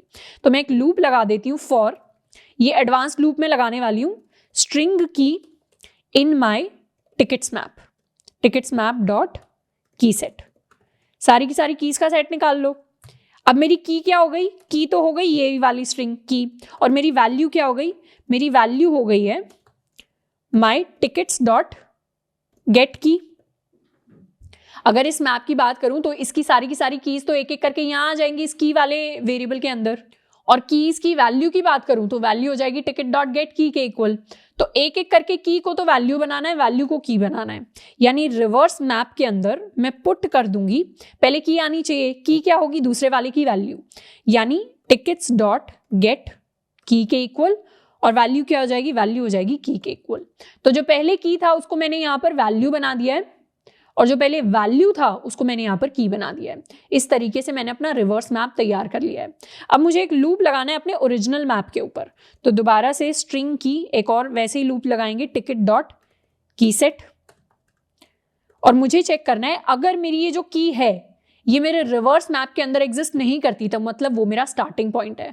तो इफ नॉट ऑफ, यहाँ पर नॉट ऑफ मुझे फॉल्स दे देगा, रिवर्स मैप डॉट कंटेन्स की के अंदर मैं अपनी की पास कर दूं और इस वैल्यू के लिए मुझे फॉल्स मिल जाए। अगर मुझे फॉल्स मिल जाता है तो उस केस में मुझे मेरा स्टार्टिंग पॉइंट मिल गया, जो कि है मेरी की के इक्वल।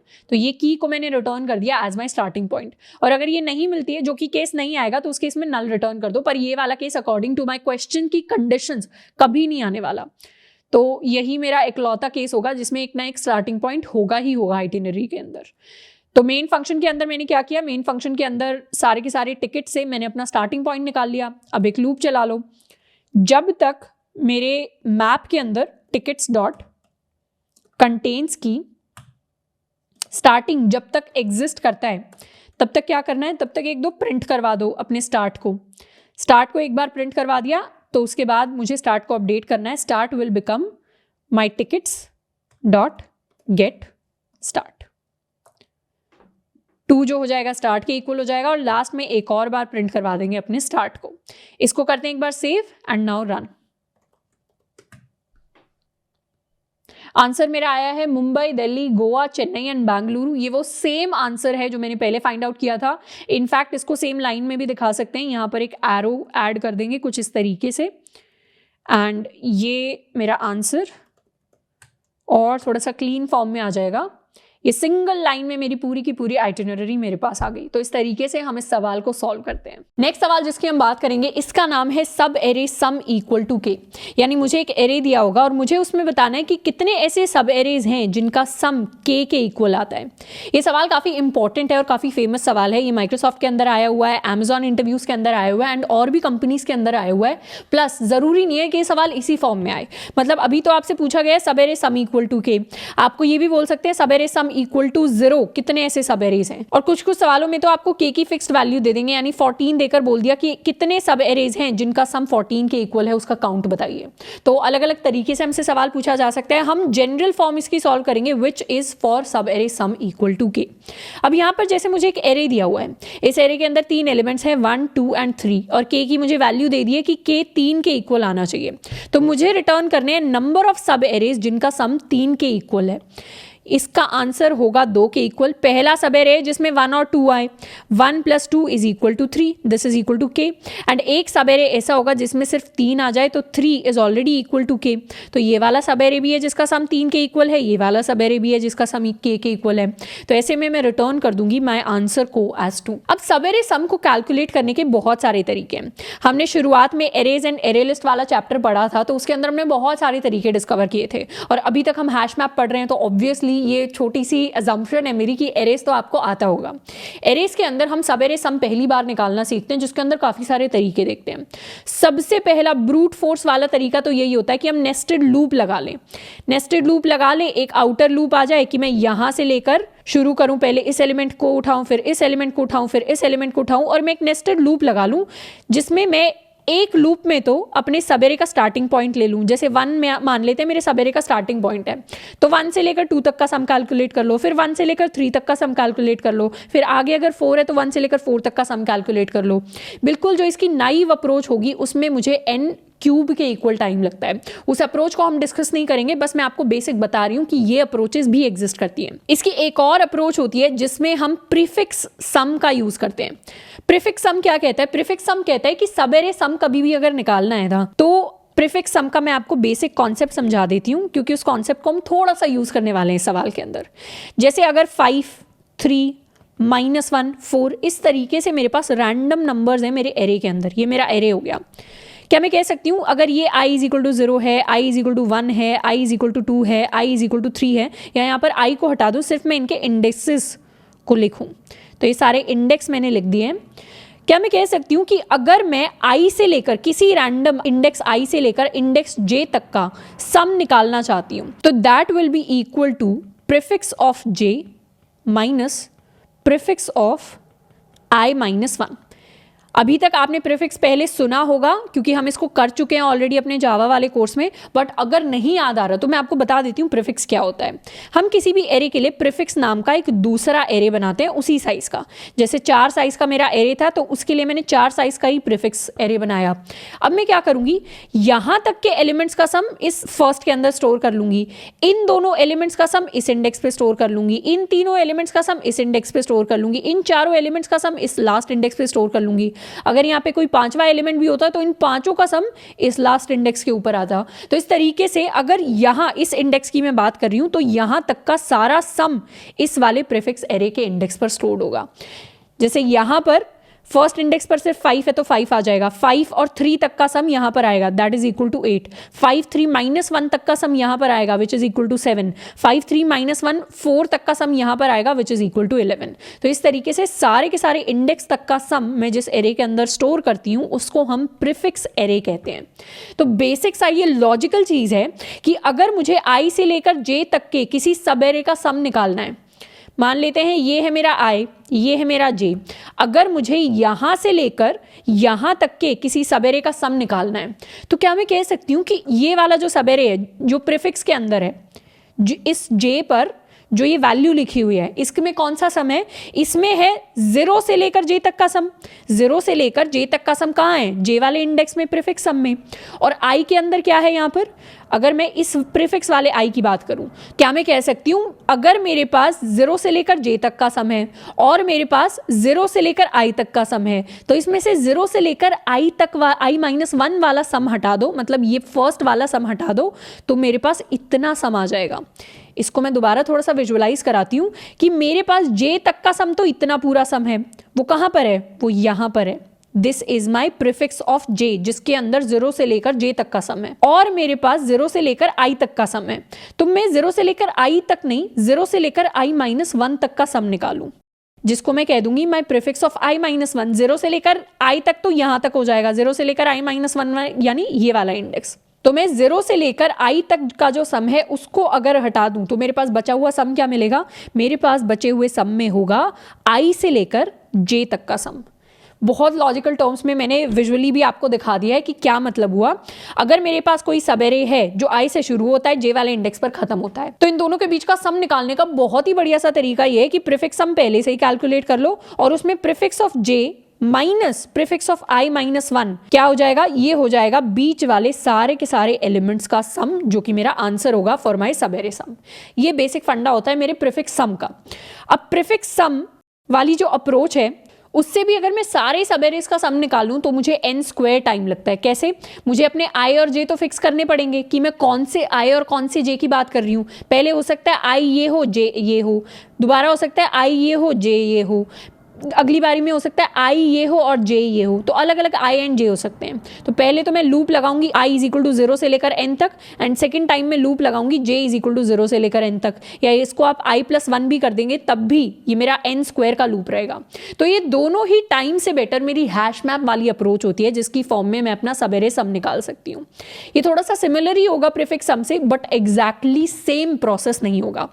मैं क्या करने वाली हूँ, अप्रोच को डिस्कस करेंगे इस एक छोटे से हल्के से बड़े साइज के एरे के लिए। मुझे एक चीज अपने सवाल को सॉल्व करने से पहले क्लियर करनी है कि मुझे अगर सब एरे का सम निकालना है आई से लेकर जे तक, तो क्या मैंने ऑलरेडी एस्टैब्लिश कर लिया प्रीफिक्स सम से कि अगर मैं सब एरे का सम निकाल लूं जे तक और उसमें से माइनस कर दूं सब एरे का सम i माइनस 1 तक, this is basically my prefix value. अगर मैं प्रीफिक्स ऑफ j निकाल लूं और उसमें से माइनस कर दूं अपना प्रीफिक्स ऑफ i माइनस 1 तो मेरे पास क्या आ जाता है, मेरे पास सब एरे का सम आ जाता है i से लेकर j तक का। तो यहां पर बस सब एरे की जगह मैंने इसको प्रीफिक्स ऑफ j कह दिया, पर कहने का मतलब यही है कि अगर मेरा i यहां पर है और मेरा j यहां पर है तो यहां तक के सारे एलिमेंट्स का सम निकाल लो। 0 से लेकर j तक के सारे एलिमेंट्स का सम होगा सब एरे ऑफ j और 0 से लेकर i माइनस 1 मतलब इन दोनों एलिमेंट्स का सम क्या हो जाएगा, सब एरे ऑफ i माइनस 1। अब इस पूरे में से 0 से लेकर j तक के में से ये सारा कैंसिल आउट कर दो, मतलब इसको माइनस कर दो, तो इतने सारे एलिमेंट्स का सम क्या हो जाएगा, i से लेकर j तक वाले सब एरे का सम। इतना सा फंडा मुझे क्लियर है। क्या मैं कह सकती हूँ मेरा ये जो सब एरे सम है वो मुझे वो वाले सब एरेज निकालने जिनकी वैल्यू k के इक्वल आनी चाहिए। तो k मुझे ऑलरेडी दिया हुआ है, तो मुझे पता है कि मेरा जो सब एरे का सम है वो -10 के इक्वल आना चाहिए। जो भी मेरा k आएगा उस वैल्यू के इक्वल आना चाहिए। तो इसको मैं दूसरे तरीके से लिख सकती हूँ कि my k will be equal to my सब array sum of j minus मेरा sub array sum of i-1। अगर आपके पास k है तो फिर आप j और i-1 में से कोई भी एक फिक्स कर लोगे तो तीसरा जो होगा वो अपने आप कैलकुलेट हो जाएगा। ये बिल्कुल बेसिक मैथ है। अगर मेरे पास इक्वेशन है a is equal to b minus c, मैंने आपको बोल दिया a की वैल्यू पहले से ही 4 के बराबर है, तो मैं कहती हूँ अगर b को आप 2 ले लें तो c तो अपने आप फिक्स हो जाएगा ना। उसके लिए तो ऐसा नहीं है मल्टीपल वैल्यूज आ जाएंगी, एक ही सिंगल वैल्यू आ जाएगी। अगर a मेरा 4 बन गया, b मेरा 2 बन गया, तो c की वैल्यू क्या हो जाएगी? c की वैल्यू ऑटोमेटिकली -2 के बराबर होगी। ये वैल्यू अपने आप फिक्स हो जाएगी। तो अगर आपके पास एक इक्वेशन होती है जिसके अंदर काफी सारे वेरिएबल्स हैं, अगर आपने n-1 वेरिएबल्स को फिक्स कर लिया तो nth वेरिएबल, लास्ट वेरिएबल तो अपने आप कैलकुलेट हो जाता है, उसकी वैल्यू तो अपने आप फिक्स हो जाती है। तो मुझे भी यहाँ पर j और i-1 दोनों कैलकुलेट करने की जरूरत नहीं है। इनमें से आप एक भी कैलकुलेट कर लो तो तीसरा अपने आप कैलकुलेट हो जाएगा। इसको कहने का मतलब है कि अगर किसी ना किसी तरीके से मैं अपना सब एरे ऑफ i-1 निकाल लूं तो मेरा सब एरे ऑफ j मेरे पास ऑटोमेटिकली आ जाएगा। क्या मैं कह सकती हूँ यहां से मेरे पास एक इक्वेशन आएगी कि माई सब array of j minus k is equal to my सब एरे ऑफ i-1। ये कुछ नहीं किया मैंने, बस k को इधर ले आई हूं मैं, सब एरे ऑफ i-1 को मैं इस तरफ ले आई हूं। तो सब array of j minus k का सम हो जाएगा सब एरे ऑफ i-1 के इक्वल। तो इन पूरी ऊपर वाली वैल्यूज को मैं हटा देती हूँ और मुझे बेसिकली इस इक्वेशन को सॉल्व करने की कोशिश करनी है। इस इक्वेशन के अंदर मेरे पास 2 वेरिएबल्स हैं, एक मेरा वेरिएबल है j के इक्वल, एक मेरा वेरिएबल है i के इक्वल। बट क्या मैं कह सकती हूँ कि अगर मेरे पास किसी इक्वेशन में 3 वेरिएबल्स होते हैं, शुरुआत में कौन से 3 वेरिएबल्स हैं, ये एक तरीके से इसको मैं कह सकती हूँ a minus k is equal to b। इसके अंदर अगर मैं a को फिक्स कर दूं, इस a वाली वैल्यू को मान लेते हैं मैंने 4 कह दिया, k को मैंने 3 कह दिया, तो मेरा b की वैल्यू भी अपने आप फिक्स हो जाती है।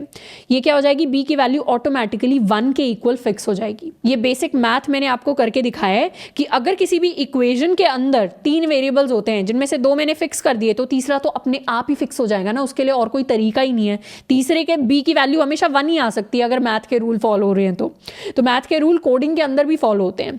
उसका मतलब है कि यहाँ पर अगर मेरे पास मैं सब एरे ऑफ j निकाल लूं और k निकाल लूं तो मेरा sub array of i-1 already fixed होगा कि उसकी a की वैल्यू हो सकती है, उसकी मल्टीपल वैल्यूज नहीं हो सकती। तो मुझे अपनी इस इक्वेशन को सॉल्व करना है जो मैंने कैलकुलेट की है। हर बार मैं क्या करूंगी, k तो मुझे पहले से दिया ही हुआ है, मैं हर बार अपने j की वैल्यू की सब एरे सम टिल j तक कैलकुलेट करने की कोशिश करूंगी। अगर मैं i और j की बात कर रही हूँ तो पहले मेरे j की वैल्यू इक्वल टू 0 होगी, फिर मेरे j की वैल्यू इक्वल टू 1 होगी, फिर मेरे j की वैल्यू इक्वल टू 2 होगी। j की वैल्यू 1 के इक्वल होने का मतलब है इतने सारे एलिमेंट्स का सम कैलकुलेट करना। j की वैल्यू 2 के इक्वल होने का मतलब है इन सारे एलिमेंट्स का सम कैलकुलेट करना। j की वैल्यू 3 होने का मतलब है इन सारे एलिमेंट्स का सम कैलकुलेट करना, क्योंकि सब एरे ऑफ j क्या है, 0 से लेकर j तक के सारे एलिमेंट्स का सम कैलकुलेट करना। अगर अब j की वैल्यू 4 हो जाती है तो मतलब 0 से लेकर 4 तक के सारे एलिमेंट्स का सम मुझे कैलकुलेट करना है। तो मैं क्या कर सकती हूँ, मैं एक सम वेरिएबल ले लेती हूँ। मेरा कोई भी एक सम वेरिएबल है, शुरुआत में इसकी वैल्यू 0 है। जैसे ही मैं integer j is equal to 0 पर हूँ वैसे ही सम की वैल्यू क्या हो जाएगी, सम की वैल्यू हो जाएगी 10 के इक्वल। अगर मैं यहाँ पर कहाँ पर थी, j इज इक्वल टू 0 पर, मैं j इज इक्वल टू 1 पर आ गई, मतलब यहाँ आ गई, तो अब सम की वैल्यू हो जाएगी 12 के इक्वल। मैं j इज इक्वल टू 2 पर आ गई, मतलब यहाँ आ गई, तो सम की वैल्यू हो जाएगी दोबारा से 10 के इक्वल। अगर मैं j इज इक्वल टू 3 पर आ गई, यहाँ आ गई, तो अब सम की वैल्यू हो जाएगी -10 के इक्वल। और अब अगर मैं j इज इक्वल टू 4 पर आ गई, मतलब यहाँ पर आ गई, तो अब मेरे सम की वैल्यू हो जाएगी -10 + 10 इज इक्वल टू 0 के इक्वल। तो हर एक जगह जैसे जैसे मेरे j की वैल्यू इंक्रीज होगी मेरे सम के अंदर कुछ चेंजेस आ जाएंगे। और ये अगर सम की वैल्यू मैंने निकाल ली, यहाँ पर तो मेरे सम की वैल्यू आ जाएगी। सब एरे टिल j क्या है, sub array till j is basically this sum. यहाँ 0 तक का सम मैंने ये निकाल लिया, 12 तक का मतलब j इज इक्वल टू 1 तक का सम मैंने 12 निकाल लिया, j इज इक्वल टू 2 तक का सम मैंने 10 निकाल लिया, तो मेरा सम कैलकुलेट हो गया। मेरा k तो मुझे पहले से पता ही था, ये k वैल्यू तो ऑलरेडी है ही मेरे पास। तो मैं क्या कर सकती हूँ, मैं ये देख सकती हूँ कि अगर मेरे पहले किसी सब एरे के अंदर ये जो वैल्यू है सम माइनस k वाली वैल्यू है पहले से अगर एग्जिस्ट करती है मेरे एरे के अंदर, तो इसका मतलब है मेरे इस सब एरे का सम जो है वो k के इक्वल हो जाएगा। मतलब मेरे किसी पर्टिकुलर सब एरे का सम k के इक्वल एग्जिस्ट करता है। इसको मैं दोबारा एक बार समझा देती हूं कि मैंने क्या किया, मैंने एक एरे था, इस एरे के अंदर मैंने ये देख लिया कि k तो मुझे पहले से पता ही है, और मैंने 0 से लेकर किसी पर्टिकुलर j तक का, दिस इज माई j, यहां तक का मैंने पूरा का पूरा सम कैलकुलेट कर लिया। इसको मैं कह देती हूं सम। अब मैं क्या करूं, देख लूं क्या सम माइनस के पहले कहीं पर एग्जिस्ट करता है, मतलब इस इंडेक्स से पहले अगर सम माइनस के कहीं पर एग्जिस्ट करता है। मान लेते हैं यहां तक का सम, 0 से लेकर इस वैल्यू तक का सम माइनस के इक्वल है, तो क्या मैं कह सकती हूं यही मेरा i-1 बन जाएगा। ये वाला पॉइंट क्या बन जाएगा, ऑटोमेटिकली i-1 वाला पॉइंट बन जाएगा। और मुझे पता चल जाएगा कि इस सब एरे से लेकर यहां, इस इंडेक्स से लेकर इस इंडेक्स के बीच का जो सम है, इसकी वैल्यू फिर k के बराबर है। ये सम माइनस k हो गया, ये k हो गया। सम माइनस k में आप k को ऐड करेंगे, क्या आएगा, टोटल सम ही आएगा। बेसिक मैथ है, सम माइनस k प्लस k, ये प्लस माइनस कट जाएगा, लास्ट तो सम ही बचेगा। तो 0 से लेकर j तक का सम मेरे पास कैलकुलेट होगा। तो मुझे ये फाइंड आउट करना है कि मैंने सम निकाल लिया, मैंने k निकाल लिया, और अगर सम माइनस k इस इंडेक्स से पहले कहीं भी एग्जिस्ट करता है, तो मतलब वो वाला इंडेक्स मेरा i-1 वाला इंडेक्स होगा जो क्वेश्चन की कंडीशंस को सेटिस्फाई कर रहा है। और उस इंडेक्स को ढूंढने का मतलब होगा मैंने यहां से लेकर यहां तक के बीच के जो सब एरे सम निकला एलिमेंट्स का, वो मेरा k के बराबर हो जाएगा। तो मेरे पास एक ऐसा सब एरे आ जाएगा जो यहां से लेकर यहां तक सम मुझे देता है k के इक्वल। आई होप हमें ये चीज़ क्लियर होगी। अगर इसमें छोटा सा भी डाउट आ रहा है तो उसको हल्का सा रिवाइंड करके देख लेना है। तो अगर मैं किसी भी j तक के सम को कैलकुलेट कर रही हूँ तो उसके लिए ये भी इंपॉर्टेंट है कि पुराने सारे सब एरेज का सम मेरे पास ऑलरेडी कहीं पर स्टोर्ड हो, क्योंकि मुझे चेक करना है कि सम माइनस k की वैल्यू कहीं पर पहले कहीं एग्जिस्ट करती थी क्या। अगर एग्जिस्ट करती थी तो मतलब k वाला सब एरे यहाँ पर एग्जिस्ट करता है, तो कोई आंसर होगा जिसमें मैं प्लस प्लस कर दूंगी कि हाँ एग्जिस्ट करता है। तो ये जो सम माइनस k वाली वैल्यू है, इसको कहीं पर स्टोर कराने के लिए, मतलब पुराने सब एरेज का सम स्टोर कराने के लिए मैं जिस डेटा स्ट्रक्चर को यूज करूंगी वो होने वाला है मेरा हैश मैप डेटा स्ट्रक्चर। मैं क्या करूंगी, एक मैप डेटा स्ट्रक्चर का यूज करूंगी। ये मैंने मैप डेटा स्ट्रक्चर बना लिया जिसके अंदर मेरे की वैल्यू पेयर्स होंगे। अब मेरे लिए अगला सवाल है फिगर आउट करना कि मुझे की वैल्यू पेयर्स में क्या स्टोर करना है। पहली बात तो लॉजिकल रीजन दे देती हूँ क्यों यहाँ पर मैप ही डेटा स्ट्रक्चर यूज किया, क्योंकि मेरे पास जो इक्वेशन है, इक्वेशन क्या है, इक्वेशन ये है कि सम माइनस के की वैल्यू सब एरे ऑफ i-1 के इक्वल है, जहां पर सम क्या है, सम इज बेसिकली सब एरे टिल j। तो मुझे ढूंढना है क्या सम माइनस के पहले कहीं पर एग्जिस्ट करता था। क्या मैं कह सकती हूँ कि मैप्स के अंदर फंक्शन होता है कंटेन्स की क्या करता है, डायरेक्टली आपको बता देता है कि वो इंटीजर या वो वैल्यू पहले आई थी या नहीं आई थी। अगर मैप के अंदर है तो आई थी, अगर मैप के अंदर नहीं है तो पहले नहीं आई थी। तो ये मैप वाला डेटा स्ट्रक्चर कांस्टेंट टाइम में बता देता है कि वो आई थी या नहीं आई थी। तो यहाँ पर मुझे क्या जानना है, मुझे बार बार जानना होगा क्या सम माइनस के पहले आया था, सम माइनस के पहले आया था, सम माइनस के पहले आया था। और जिस ऑपरेशन को बार बार करना चाहते हैं, हम चाहते हैं उसकी टाइम कॉम्प्लेक्सिटी कम हो, इसीलिए मैं मैप डेटा स्ट्रक्चर का यूज करूंगी जिसके अंदर कंटेन्स की वाला फंक्शन से देख लूंगी डायरेक्टली कि क्या वो मेरे की के अंदर स्टोर्ड है या नहीं है। तो यहीं से मुझे पता चल गया कि मेरी जो की है उसके अंदर मैं स्टोर कराने वाली हूं अपना सम, पुराना सम, सब एरे का सम। इसके अंदर बेसिकली सारे के सारे पुराने i-1 का सम स्टोर्ड होगा। और v क्या है, वैल्यू क्या बनेगी, पेयर के अंदर की तो मुझे पता चल गई, वैल्यू क्या बनेगी, वैल्यू बनेगी इसकी फ्रीक्वेंसी। फ्रीक्वेंसी कहने का मतलब है, इसको फ्रीक्वेंसी कह लो या कोई काउंट कह लो। फ्रीक्वेंसी या काउंट कहने का मतलब है कि ये सम तो आया था, मतलब सम माइनस के आया था, पर कितनी बार आया था। इसका मैं आपको एक एग्जांपल देती हूँ। मान लेते हैं मेरे पास ये सब एरे है, इसके अंदर बहुत सारे एलिमेंट्स हैं। मान लेते हैं इसके अंदर 1 है, दोबारा से इसके अंदर -1 है, दोबारा से इसके अंदर 1 है और इसके अंदर 5 है। और मुझे मेरी k की वैल्यू दी है 6 के बराबर कि आप निकालो कितने सब एरेज हैं जिनका सम 6 के इक्वल आता है। तो यहाँ से मुझे पता चल गया कि मुझे सम माइनस k निकालना है हर बार।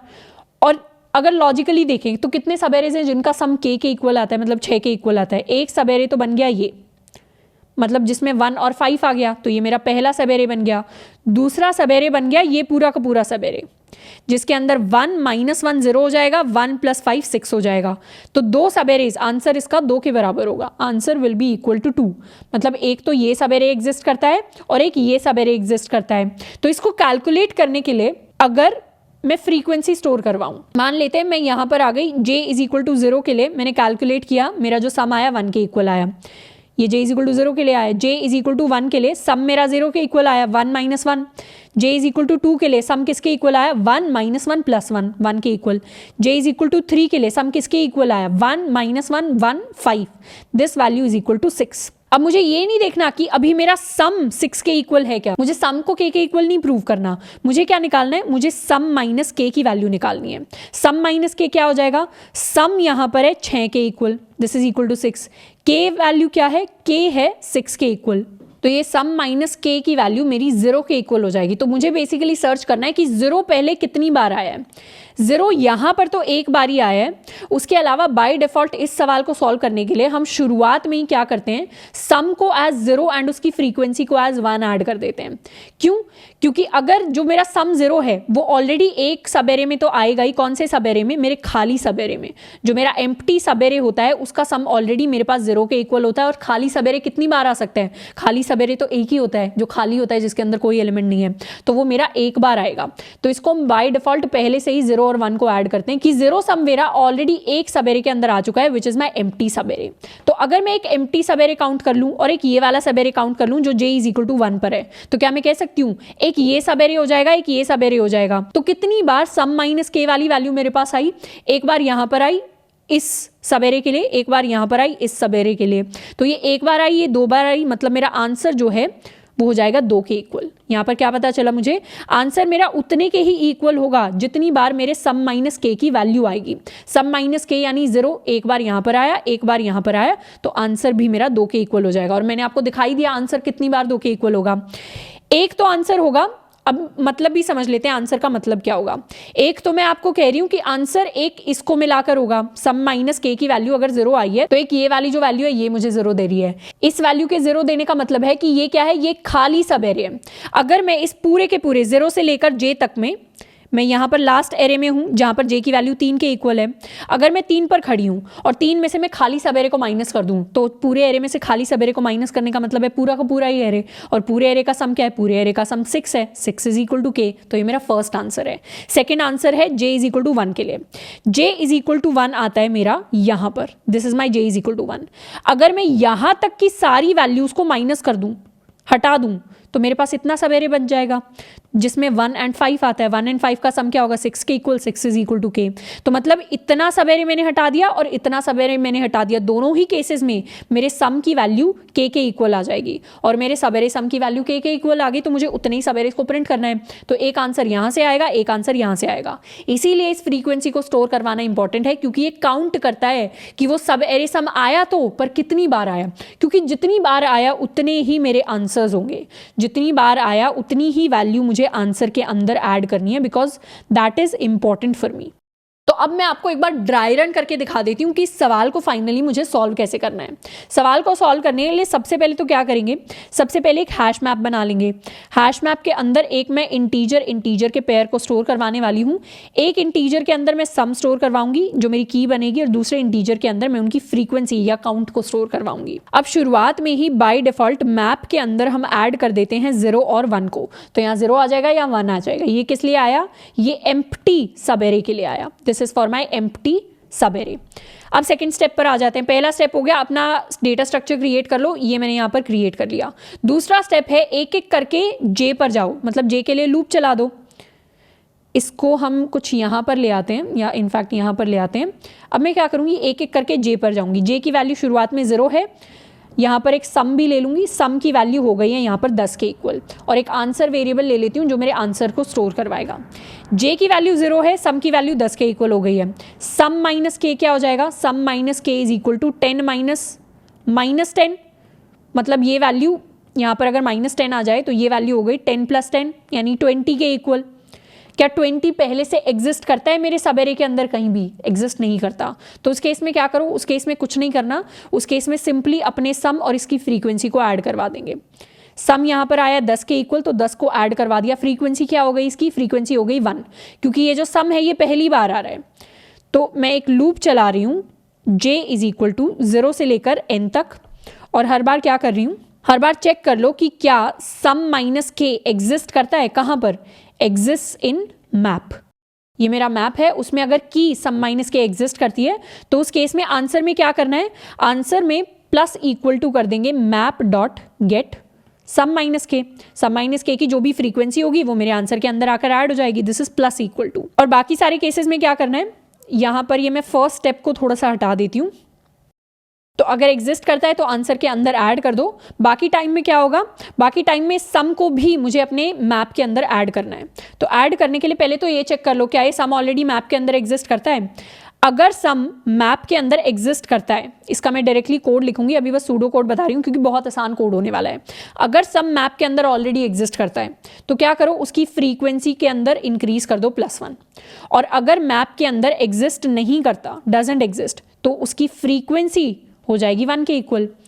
कि अभी तक सम एक बार भी नहीं आया, पहली बार आया तो उसकी फ्रीक्वेंसी 1 हो गई। उससे पहले सम ऑलरेडी आया हुआ था तो जिस भी फ्रीक्वेंसी के साथ आया हुआ था उसमें मैंने +1 कर दिया।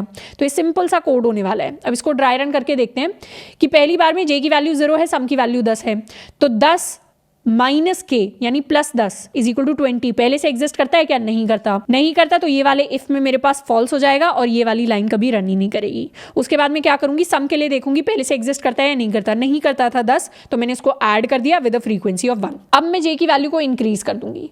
अब मेरे जो सम की वैल्यू है, यहाँ पर मेरे जे की वैल्यू 1 हो गई है और अब मेरे सम की वैल्यू इंक्रीज होकर हो गई है। पहले 10 थी, अब मेरे सम की वैल्यू 12 हो गई है। अब मैं निकालूंगी अपना सम माइनस के, यानी 12 minus 10, this value is equal to 22।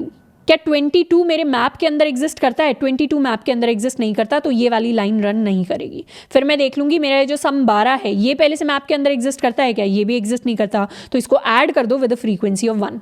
तो यहाँ मैंने अपने सम 12 को ऐड कर दिया विद द फ्रीक्वेंसी ऑफ 1। उसके बाद मैं बढ़ गई अपने नेक्स्ट इंडेक्स पर। नेक्स्ट इंडेक्स में मैं आ गई j इज इक्वल टू 2 पर। j इज इक्वल टू 2 पर आई, मेरा सम क्या हो गया? 12 minus 2 which is equal to 10 के इक्वल। अब मेरा सम दोबारा से 10 के इक्वल हो गया क्योंकि इसमें -2 ऐड हो गया। अब मैं देखूंगी सम माइनस k की वैल्यू। सम माइनस k की वैल्यू हो जाएगी 10 माइनस 10 के equal. This value is equal to 20। क्या 20 यहाँ पर एग्जिस्ट करता है? 20 यहाँ पर एग्जिस्ट नहीं करता, तो इसका मतलब ये वाली लाइन रन करेगी ही नहीं। अब मैं अपने सम को ऐड कर दूंगी अपने इस मैप के अंदर। तो देख लो ये सम पहले से एग्जिस्ट करता है क्या? क्या 10 पहले से एग्जिस्ट करता है? 10 ऑलरेडी एग्जिस्ट करता है। 10 यहाँ पर एग्जिस्ट करता है। क्या है? इसकी फ्रीक्वेंसी 1 है। मुझे क्या करना है? फ्रीक्वेंसी को इंक्रीज कर दो। फ्रीक्वेंसी को इंक्रीज करके मैंने कर दिया 2 के इक्वल। अब आगे वाले इंडेक्स पर बढ़ जाते हैं। मैं अब आई अगले इंडेक्स पर। अब मैं आ गई हूँ यहाँ पर j इज इक्वल टू 3 पर। यहाँ पर आकर सम की वैल्यू हो गई, पुराना सम था 10 के इक्वल, यहाँ पर आकर -20 किया, तो this value is equal to -10। Sum minus k क्या हो जाएगा? Sum minus k is equal to -10 minus of -10, this value is equal to 0।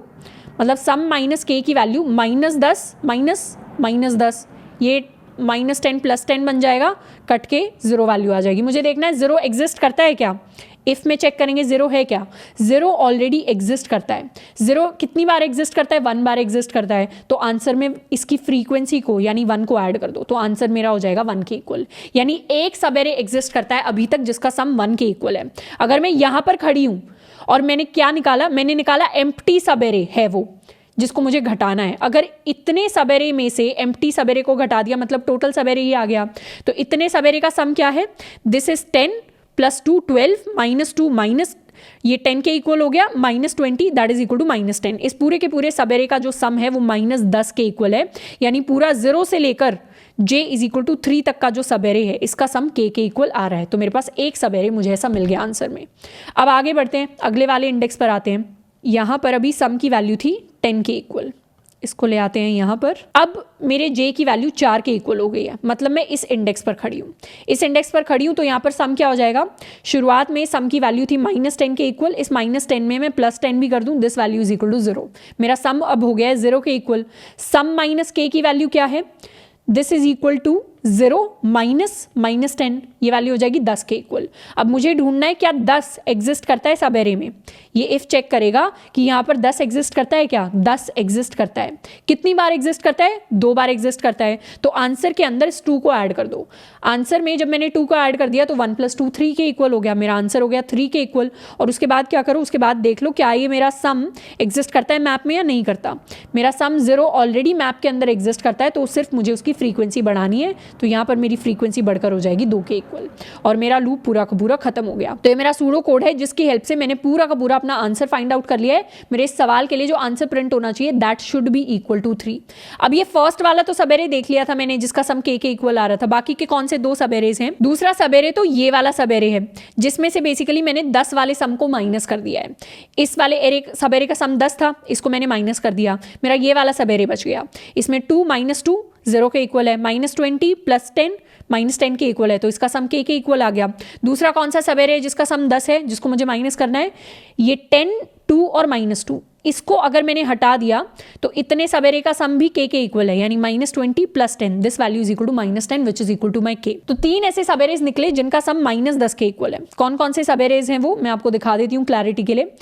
एक तो मेरा ये वाला सब एरे जिसमें ये 4 आ रहे हैं, एक मेरा ये वाला सब एरे है जिसमें सिर्फ ये 2 आ रहे हैं, और एक मेरा पूरा का पूरा सब एरे, इसको वाइट से दिखा देती हूँ, ये मेरा पूरा का पूरा सब एरे है जिसका सम -10 के इक्वल है। तो आंसर में मुझे प्रिंट करवाना है 3 को कि 3 सब एरेज एग्जिस्ट करते हैं जिनका सम के इक्वल है। अब मैं क्या करने वाली हूँ, सूडो कोड के लिए मैं अपना जावा कोड लिखने वाली हूँ। मेरे पास ऑलरेडी मेरा एरे दिया हुआ है, इस एरे के लिए मुझे पता है मेरा जो आंसर है वो 3 के इक्वल आना चाहिए। सबसे पहले तो मैं अपना हैश मैप क्रिएट कर लेती हूँ।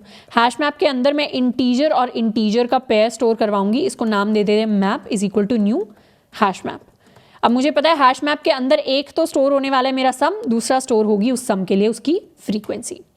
तो मैं शुरुआत में ही अपने मैप के अंदर ऐड कर देती हूँ 0 और 1 को।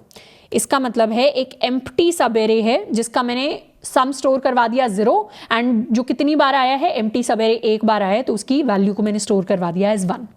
अब मुझे एक लूप चलाना है for int j is equal to 0 से लेकर j less than array dot length j++ तक। हर बार मेरे पास एक सम वैल्यू होगी, एक मैं आंसर ले लेती हूँ इक्वल टू 0, एक मैं सम ले लेती हूँ इक्वल टू 0। तो हर बार मेरे पास एक तो सम कैलकुलेट होगा, तो सम क्या हो गया, सम प्लस इक्वल टू, सम में मैं ऐड कर दूंगी एरे ऑफ जे को। तो सम में हर बार एरे ऑफ जे ऐड हो जाएगा, पुराना सम जो भी कैलकुलेट हो रहा था उसमें करंट इंडेक्स की भी वैल्यू स्टोर हो जाएगी। और अब मैं चेक कर लूंगी कि क्या माई मैप डॉट कंटेन्स की के अंदर सम माइनस के की वैल्यू आती है। यहाँ पर के क्या है, यहाँ पर के की वैल्यू मुझे दी गई है, इसको स्मॉल के ले लेते हैं, this value is equal to -10। तो क्या सम माइनस के की वैल्यू मेरे मैप के अंदर ऑलरेडी एग्जिस्ट करती है? अगर ऑलरेडी एग्जिस्ट करती है तो क्या करना है, उस केस में मुझे आंसर में ऐड कर देना है map dot get sum minus k को। मतलब अगर एग्जिस्ट करती है तो उसकी जो भी फ्रीक्वेंसी है उसको अपने आंसर के अंदर ऐड कर लो, एंड उसके बाद क्या देखना है कि सम को कैसे ऐड करें। अगर मेरा मैप में ऑलरेडी सम आता है, मतलब कंटेन्स की सम, तो उस केस में तो map dot put my sum and map dot get sum plus 1। Else वाले केस में, जिस केस में पहले से की एग्जिस्ट नहीं करती, मैं लिखूंगी map dot put my sum with a frequency of 1। और लास्ट में मेरा जो आंसर हो जाएगा वो हो जाएगा आंसर के इक्वल। तो इसको मैंने प्रिंट करवा दिया। अब इसको एक बार हल्का सा मैं और एक्सप्लेन कर देती हूँ। ये मेरा आंसर एरे था, ये मेरे के की वैल्यू थी। सबसे पहले मैंने एक हैश मैप क्रिएट किया जिसमें मैं सम और फ्रीक्वेंसी के पेयर्स को स्टोर करवाने वाली हूँ। उसके बाद अपने हैश मैप के अंदर मैंने सबसे पहले तो एक एम्प्टी सब एरे के लिए सम 0 और फ्रीक्वेंसी 1 को ऐड कर दिया।